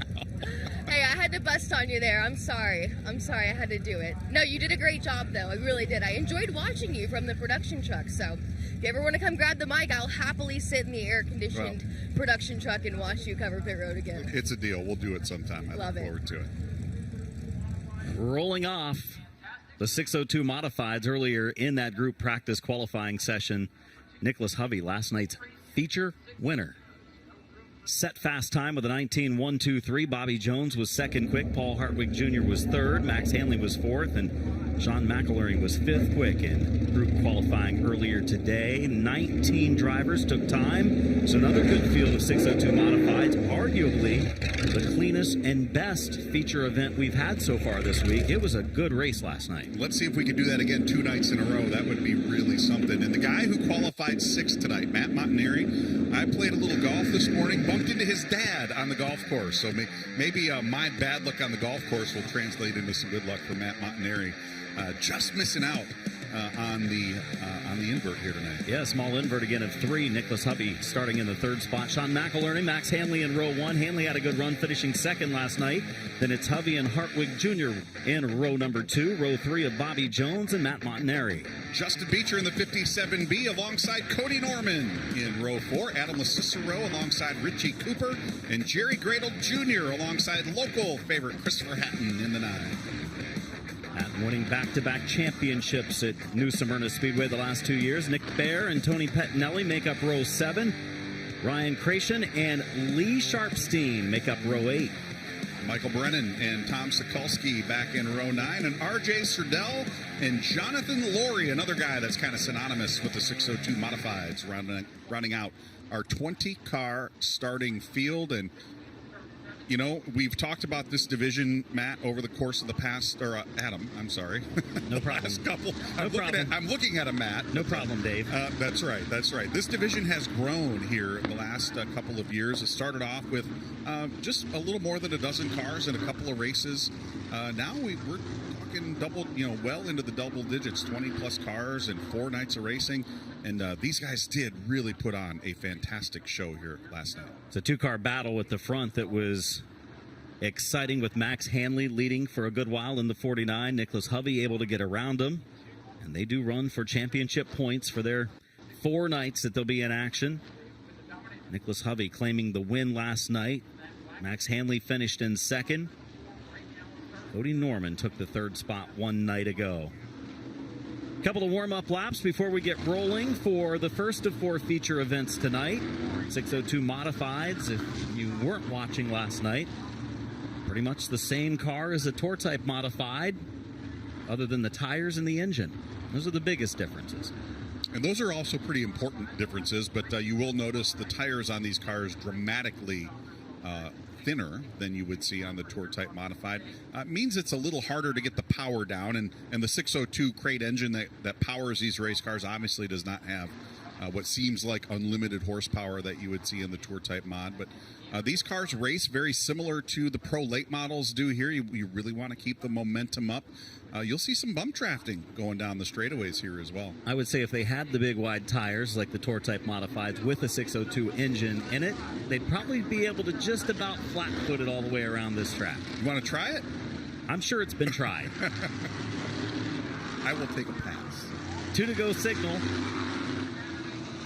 Shown by Tyler Perry, the chief starter this week for the World Series.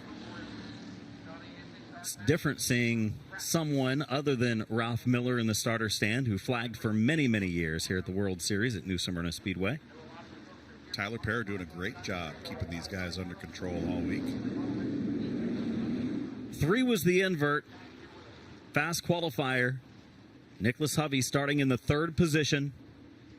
Max Hanley starting outside of row number 1.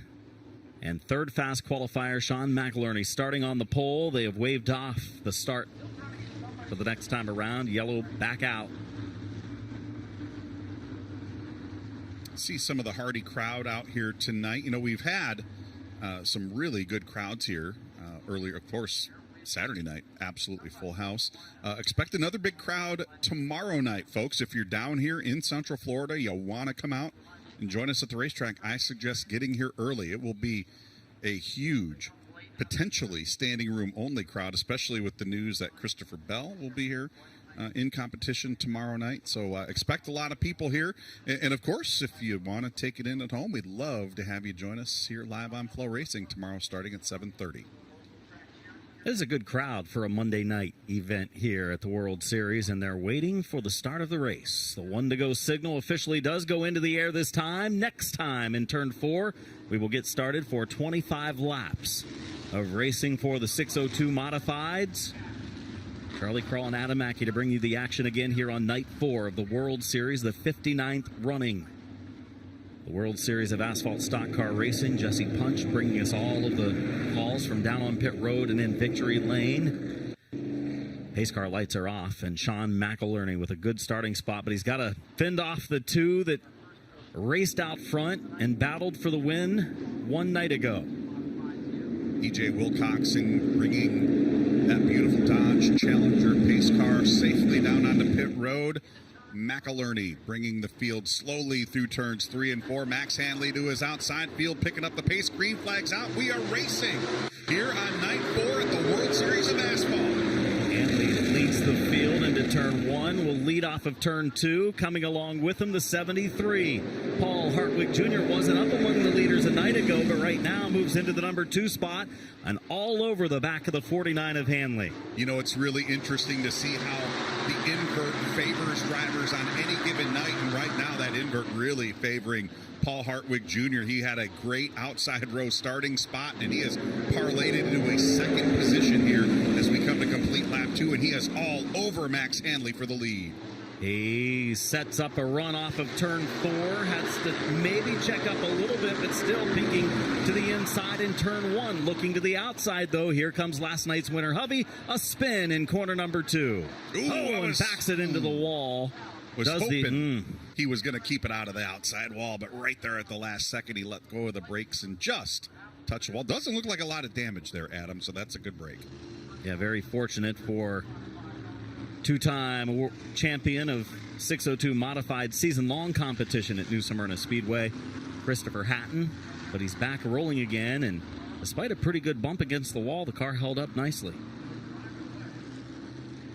So Hatton will get her turn back around and tag on to the tail of the field.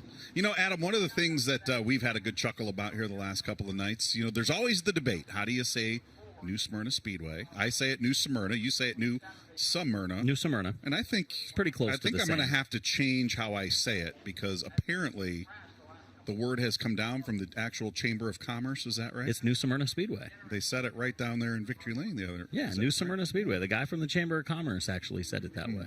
Just like I say it. It's not just like Ryan Stevens says it. Well, that's true. That's yeah, he's the announcer here. Let's take a look at what happened over there to Christopher Hatton here at New Smyrna Speedway, going down into turn 1. Rare to see one of the Tour modifieds or even a 602 modified, despite the narrow tire, get free like that in the middle of the corner. They tend to have a tight handling or glued to the track characteristic, and he just hit the bar there on the wall and held up nicely. You know, I noticed that camera angle has moved from the entrance of turn 1 to the exit. You liked it. I like that even more. That was cool right there. Great look at that incident down there. Got both looks. Both looks. Oh, my goodness. Both looks. That is incredible. What a cool shot. And then that turn 2 exit camera, too. Just incredible. We got Connor Sullivan over in turn 3 on the inside, bringing us the shots as they come down the backstretch. And I'll tell you, they've been throwing everything at Condog back there on the backstretch this week. Hasn't missed a thing on the backstretch, I don't believe. Good to have him back, and of course, a big night for Connor Sullivan. That's right. Not tomorrow, Wednesday. Or Wednesday night. Birthday. Right. Birthday night. Big birthday celebration for Connor Sullivan. Make sure and wish him a happy birthday on Facebook in a couple days, right? That's right. Well, here's a good opportunity for Paul Hartwig Jr. in the 73 via the outside lane. There's Connor. That great shot over in the third corner. Give us a wave, Connor. There How you doing? Is. Big fan of the modifieds. Loves is Connor. the modifieds, man. Lives it and breathes it. He is just living large this week. 1 to go signal. Next time it will be leader Max Hanley bringing them in on the inside lane. I think this is a good break for Paul Hartwig Jr. getting to use the outside lane again on a restart. You know, we've called that outside lane the money spot many times on these restarts, particularly in the 602s and the pro mods. If you, the 602 mods, if you can get that momentum wound up down that front straightaway and get that launch off of turn 2, you have got a great shot at holding on to that lead. Let's see what Paul Hartwig Jr. can do here. Max Hanley, Paulie Hartwig Jr. up on the front row, coming back to green. They pick up the pace a little before the starting box in turn number 4. It's going to be Hanley leading across the line. Going back out front, Hartwig will try to hang on to second, but it's going to be the inside lane, and Jones moving up into the runner-up spot. Bobby Jones. Looks like Nicholas Hovey gave Paulie Hartwig a little shot there, and I think I know why. Yellow lights were flashing. Hartwig got out of the gas, but may have grazed the outside wall there just a touch as they were bumping and banging off of turn 2. Don't see any obvious damage to the 73 car, but boy, that was tense as the yellow lights flashed on back. And that was for a failed restart down in 4. It was pretty obvious that Hanley went before the starting box. And you can always tell when the starter's not happy with the restart, because the enthusiasm in the waving of the green flag just isn't there, and I had a feeling we were going to call that one off. 22 to go in this 25-lap race. This is the second yellow flag. The race last night going flag to flag without a yellow. I think I hear Jesse Punch down on pit road. Jesse, you have something for us? Nope. I was just actually stretching, guys, because Adam said it himself. Last time we saw these guys on the track, they went flag to flag, green flag racing, some awesome competition. tonight's been a little slower. So, you know, we're just trying to keep ourselves moving down here on pit road because I know we still got a lot of racing to go. Had a little bit of a halting start here tonight, hasn't it? Yeah, a little bit of a slower start, but that's okay. That's okay. We can only go up from here. Let's be real. We guaranteed excitement either way, right? Absolutely. 3 laps down, 22 to go for the 602 mods. We're coming back to a restart. The last restart had Hanley going a little bit early before the box. This time, he'll try to wait. He does get to fire first inside the box, though, and he was a little bit before by a car length or two. Keep an eye on Hartwig on the outside lane. Jones inside of row 2. Hovey outside of row 2. That time, it was Hartwig actually going first. That's not how it's supposed to work, and he's first across the line as well. So they're having a hard time on the front row starting these things the way they're intended to start. They're side by side, racing off of 2. Looks like the green flag going to stay out on this one. Officials leave it to be a good restart. Let's see what happens. Through turns 3 and 4, Hartwig has the momentum, wound up in the 73. Ooh, some close quarters racing right there. Hartwig leads across the stripe by inches.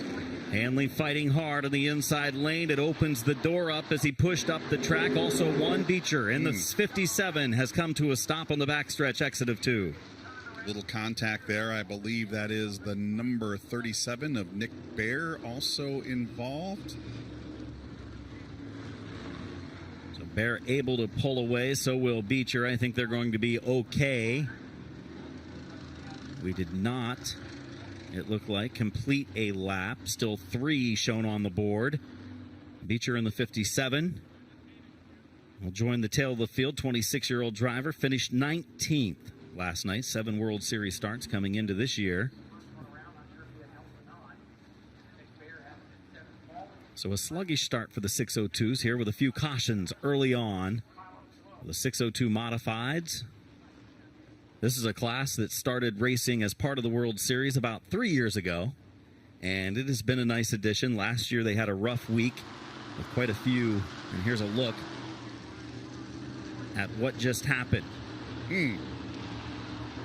It's like he and Lee Sharpstein may have knocked wheels going down into turn 1, and it might have just grabbed the steering wheel out of Beecher's hands. As we head live down to pit road, there's Nick Bear in the 37. The team taking a quick look at the nose of that car. It didn't look like he made really significant contact there, but I suppose it's always a good idea to take a look and see if there's anything knocked out of alignment down there. Nick Bear in the 37 ride out of Pennsylvania.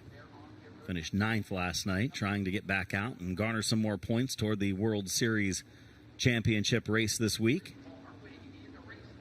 Of course, leading the points after one night is last night's winner, Nicholas Hovey.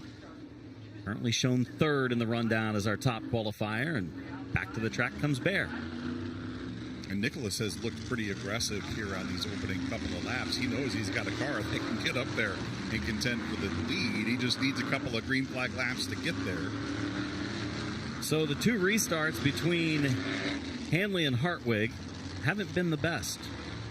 Hanley left a little early on the previous one. The most recent one, it looked like he either waited a little bit longer or checked up a little bit, or Hartwig just went first in the box. Could have been one of those 3 things. Only the drivers know.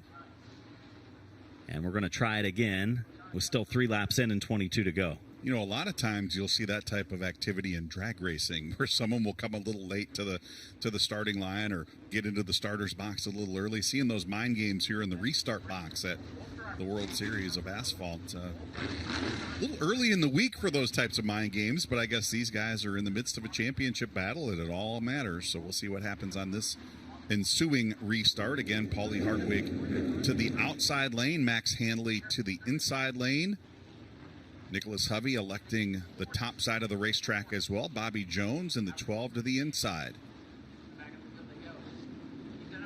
Field 2x2 as the pace car will again take it to pit road. Leader Max Hanley bring the field to turn 3, then to turn 4. We'll watch the first starting line as part of the starting box over here in turn 4. Hartwig goes a little bit before Hanley does, and we're underway again. The green is out. All right, let's see if that top lane can get that momentum build up. Paulie Hartwig going to try to roll the top side. He's got the jump on Hanley. There comes Nicholas Hovey in the 16, trying to go even higher into turn 3. Coming back to complete lap 4. Oh, wow, real close for that second spot. I thought they were going to run out of real estate as Hanley started to come up the track and Hovey was on the outside. They single out. Hovey now has taken second and will set his sights on the leader. If that was out of turn 2, Adam, I believe they would have run out of real estate, but that little extra lane up there, that half a lane at the top side of turn 4, saved a couple of those drivers right there. Now the top 3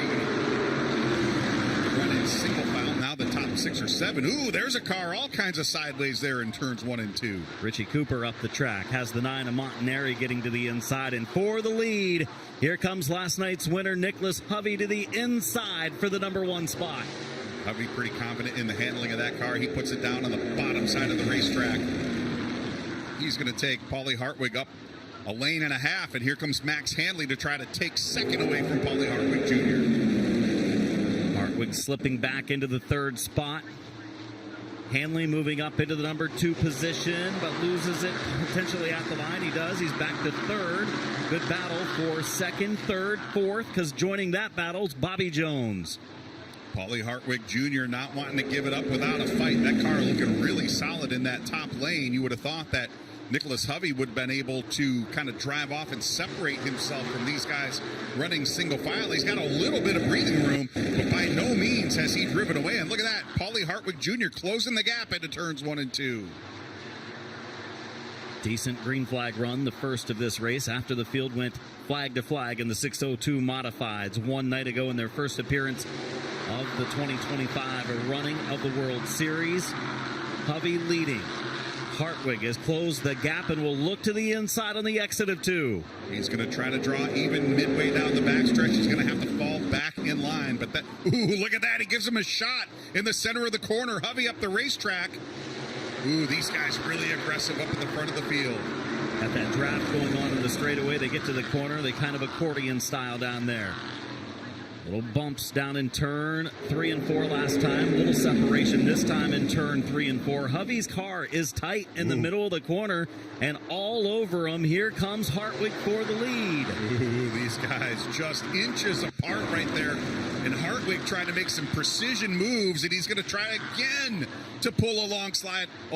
And here comes Max Hanley. He's going to give him a shove into turn 3. Help give him that little extra push. Hovey's car is extremely tight. I'm not sure if maybe he has a tire going down, maybe losing some stagger. There's something not right with a 16 car of Hovey after he took the lead. That thing will not turn. He's back to the 3rd position. Here comes Jones to the inside. You can see he's not down on power, but when he gets to the corner, Hovey cannot make that car go. It's not rotating at all. Hovey drifting slowly but steadily back through the top 5. Now he's got Bobby Jones to the inside. There's Sean McIlerney in the battle as well. So Nicholas Hovey going to go from the lead to potentially out of the top 5 in just a couple of laps. Leading the way is Hartwig.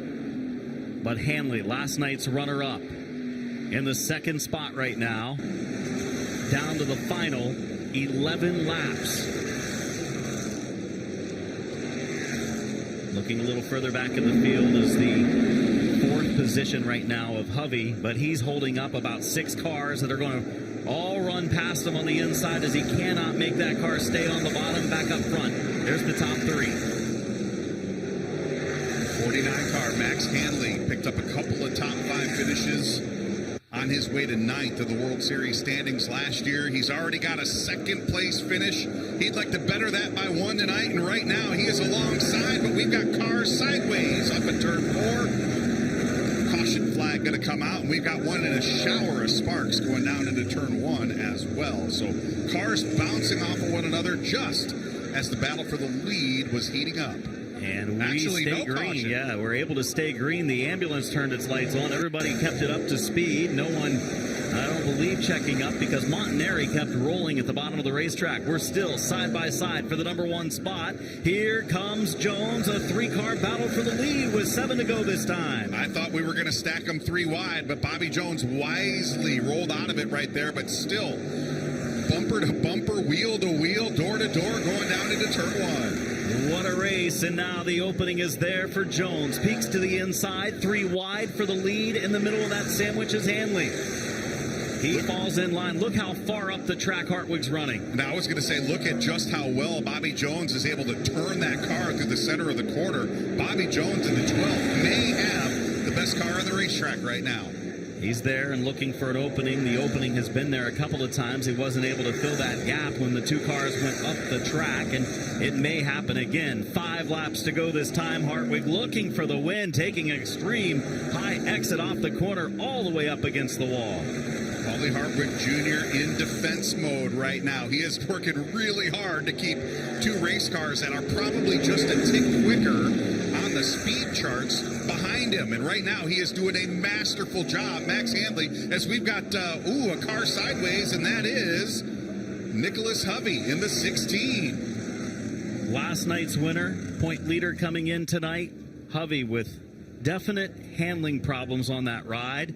Looks like all of the tires are still up, but he has not had the race tonight he was looking for. Was shown 9th the last time he crossed the line. One-time leader of this race looked like once he was out front was potentially going to check out. Didn't play out like that as his setup went away. As we take a look at the FloRacing replay, he's on the outside lane going down into the corner. Gradle's peeking to the inside. There's some contact there, and he locks it up to avoid a big crash down there once his left front tire bumped the right rear of the car to the low side. He was just along for the ride. Looks like he may have just grazed the outside wall as well with that right front tire. The team has already removed the tire and putting a new one on, and Nicholas will be able to tag on to the tail of the field. We're going to step away for a quick break. When we come back, we're going to dash to the finish. 5 to go with the 602 modified feature here at New Smyrna.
Welcome back to New Smyrna Speedway, currently under caution for the 602 Modified. It's the first race of the night here for night 4 of 9 nights of racing. Just before the break, we saw that 26 car here on pit road. Hovey, he was at one point battling for the lead, but we were questioning him having some issues turning. Well, he brought him in. Charlie, you said they replaced that right front. I talked with the team. They said that was the only problem. So now that they've got that right front changed, they should be good to go. I guess we'll have to see, though, how these last 5 laps go. Definitely wasn't turning to their liking. We're ready for a restart. The leader is Hartwig on the outside lane. Hanley's got an opportunity on the inside. Pretty good start for both. They go into turn 1. Hanley, could he clear him? He's got him cleared in the middle of 1 and 2. New leader, Max Hanley. Hartwig went way up the racetrack, just totally missed the corner, and that opened the door for Max Handley. We've got a car sideways. Are we going to stack them up? Everybody doing a good job. Only one car involved, but that could have been a big mess. The 36 car sliding across. Richie Cooper bringing out the caution flag, so we will re-rack them and restack them and try it again. New Jersey competitor Richie Cooper rolling again. He has made 8 World Series starts with a couple of top 10s, finished 11th last night in their debut for the week. Good looking race car for Cooper. Not what Handley wanted there. Absolutely not. He had a great restart. Just an incredible restart right there. And Paul Hartwig, I think, tried to match him. Just looked to me like he just missed the corner. Let's take a look at the FloRacing replay. Keep an eye on the white 36. I see it. 3 wide. 73 into 27 into 36. And that's the result. It was Creation and LaCicero that got together, causing the spin for Cooper. He was running in the 7th position before the yellow. 20 laps completed, 5 laps to go for the 602 Modifieds. Tour Type Modifieds 59 lap feature is next. So let's update why Paul Hartwig Jr. back up front did not complete a lap. So we're going to go back to the last completed lap. Paul Hartwig Jr. scored as the leader the last time we came across the green, came across the start-finish line under green. So he does get to restart as the leader. Max Handley going to try to do exactly what he did on that last restart, and Paul Hartwig Jr.'s got to hope he gets into turn 1 a little better right there, because he was going to give up a bunch of positions down the backstretch and into turn 3. I would think he may choose the inside lane here. We'll see what happens. We saw that a couple of times last night, didn't we? So Hartwig, leader of the race, gets an extra opportunity. Gets the mulligan here. An extra shot. I took a couple of those this morning. Did you? Yeah, had to. Yeah. A lot of water on these golf courses down here. I'm not used to it.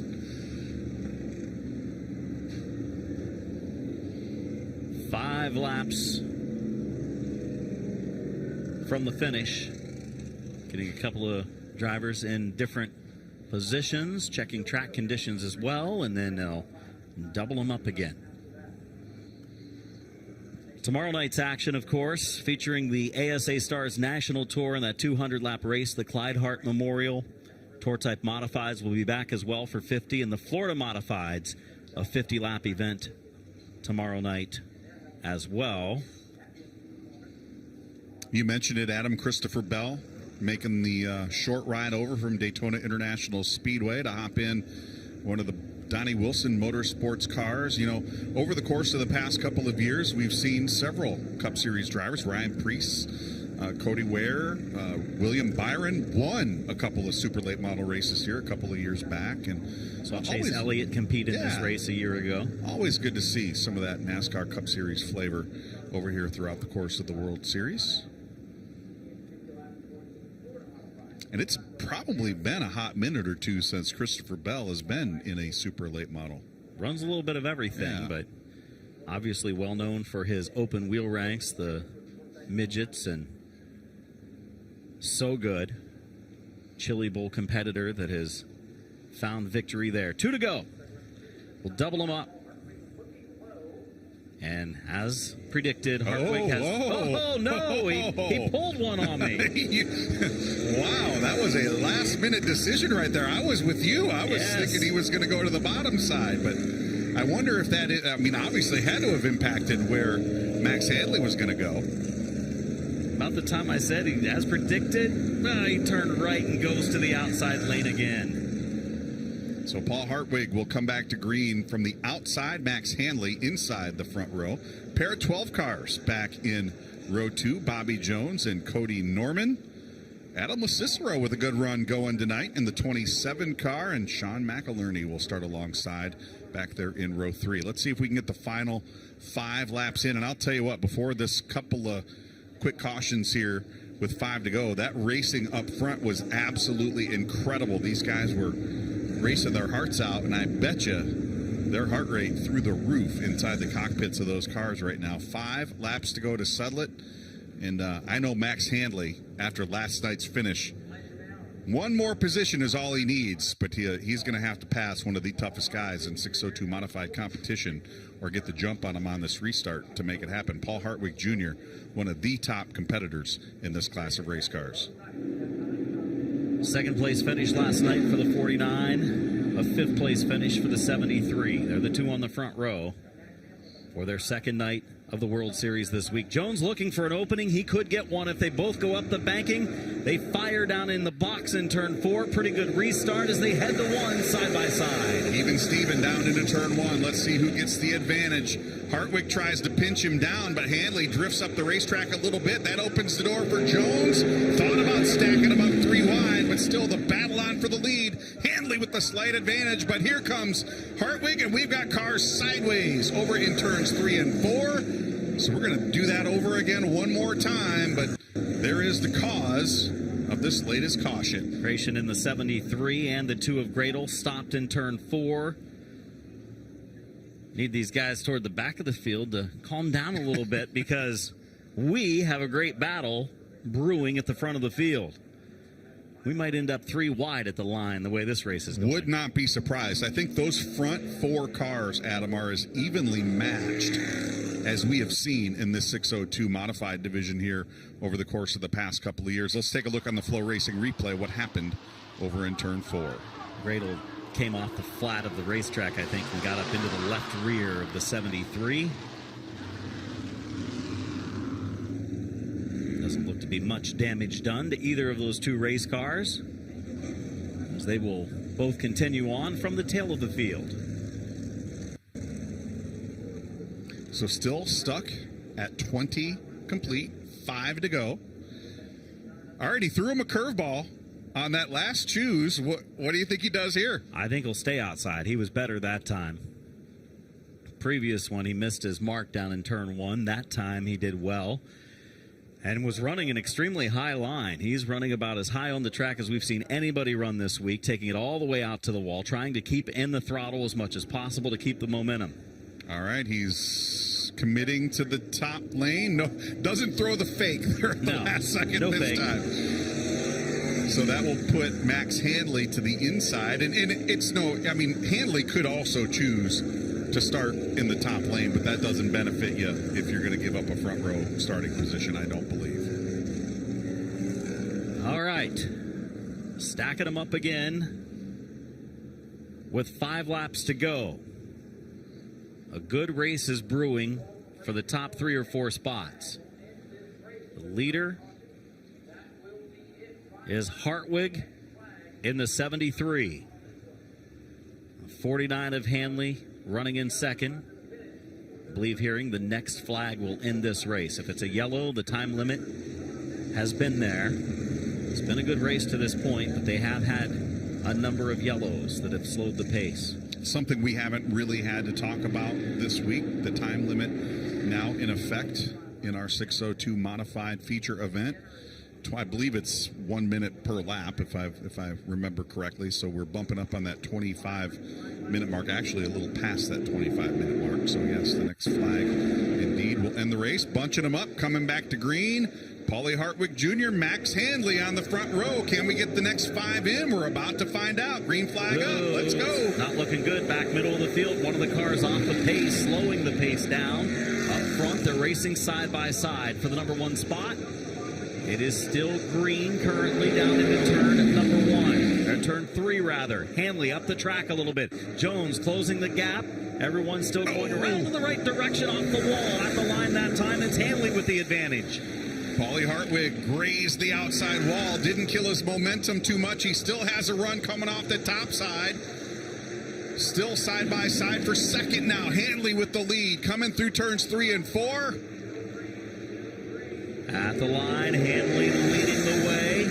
One car had spun down in turns 1 and 2, but got rolling again to keep this race green. Going to be 2 laps to go. Hartwig still fighting to the outside of Jones for second. Norman in the other number 12 up to 4th. Nose to tail they run. Ooh, Hartwig gave Bobby Jones a shot. Jones in turn got into Max Hanley really hard there coming through turn 4.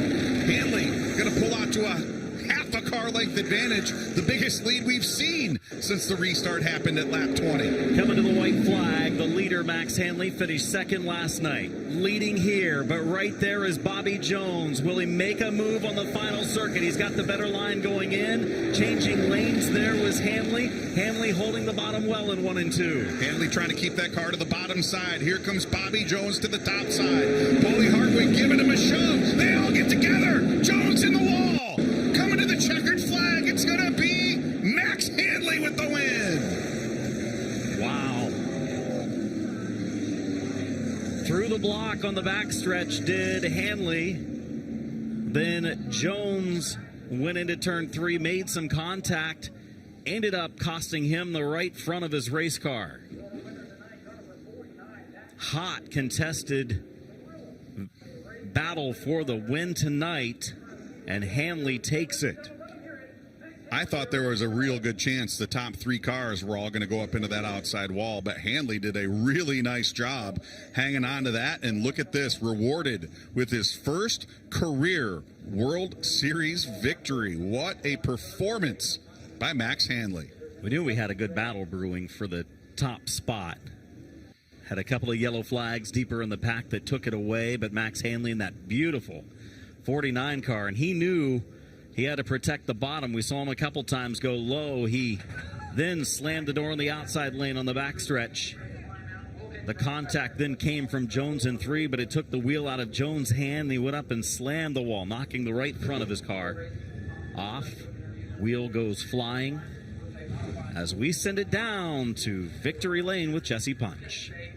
After finishing second last night, Max Hanley gets it done. His first win here in the World Series of Asphalt. 602 modified winner tonight. Max, congratulations on the win. Your first of World Series competition. What does this mean to you? Yeah, this is big. You know, we're just some Riverhead Raceway guys. First ones to venture down here, and to have success is really awesome. Well, it was a hard-fought one at that. Take me through those final laps there after the final restart. Yeah, it was definitely a pretty hectic. You know, we had a lot of restarts there in the NFL. Me and Hartwig were going, you know, nose to nose into turn 1 every time, and then the yellow would come back out. But yeah, we were able to get the wheel on them, and then you know, it was just holding them guys off. I knew, you know, there was a swarm of bees behind me, and they were going to be pounding the back bumper off on the last lap. Just hold the bottom, and you know, here we are in victory lane. Well, 2 races into World Series competition, a second place finish, and now a win. What kind of confidence does that give to you about the statement you're making here this week? Yeah, I mean, I got the best guys in crate racing with me. You know, all the guys at the factory. I mean, my brother is the best damn crew chief I've ever worked with. We got such a great dynamic when it comes to racing. You know, Joe Deniseski with Hydro Action. My parents, of course, who aren't here. My mom's still soaking up the loss of the Kansas City Chiefs. B-Red from the block. Andre Vega, Donald Meyer, the Turbish gang is here. Paulie Hartwig for giving me some advice before the race on how to take down his dad. So it's always great to be down here in victory lane. Even better when you're at the World Series. Well, congratulations on the win. And I just got to give a shout out to the 4 Ward gang. I know they've been watching on Flow, and they gave me some crap about not giving them a shout out last night. So yeah, I'll see what you guys have to say in the group chat tonight. Well, Max, congratulations. This team's ready to celebrate. Go enjoy it. All right, thank you. That's Max Hanley. It is a family affair down here in victory lane. Getting it done. First win of World Series competition. That's a good interview and a fun group down there celebrating victory. All smiles. The winner, Max Hanley, a second place and a first place finish.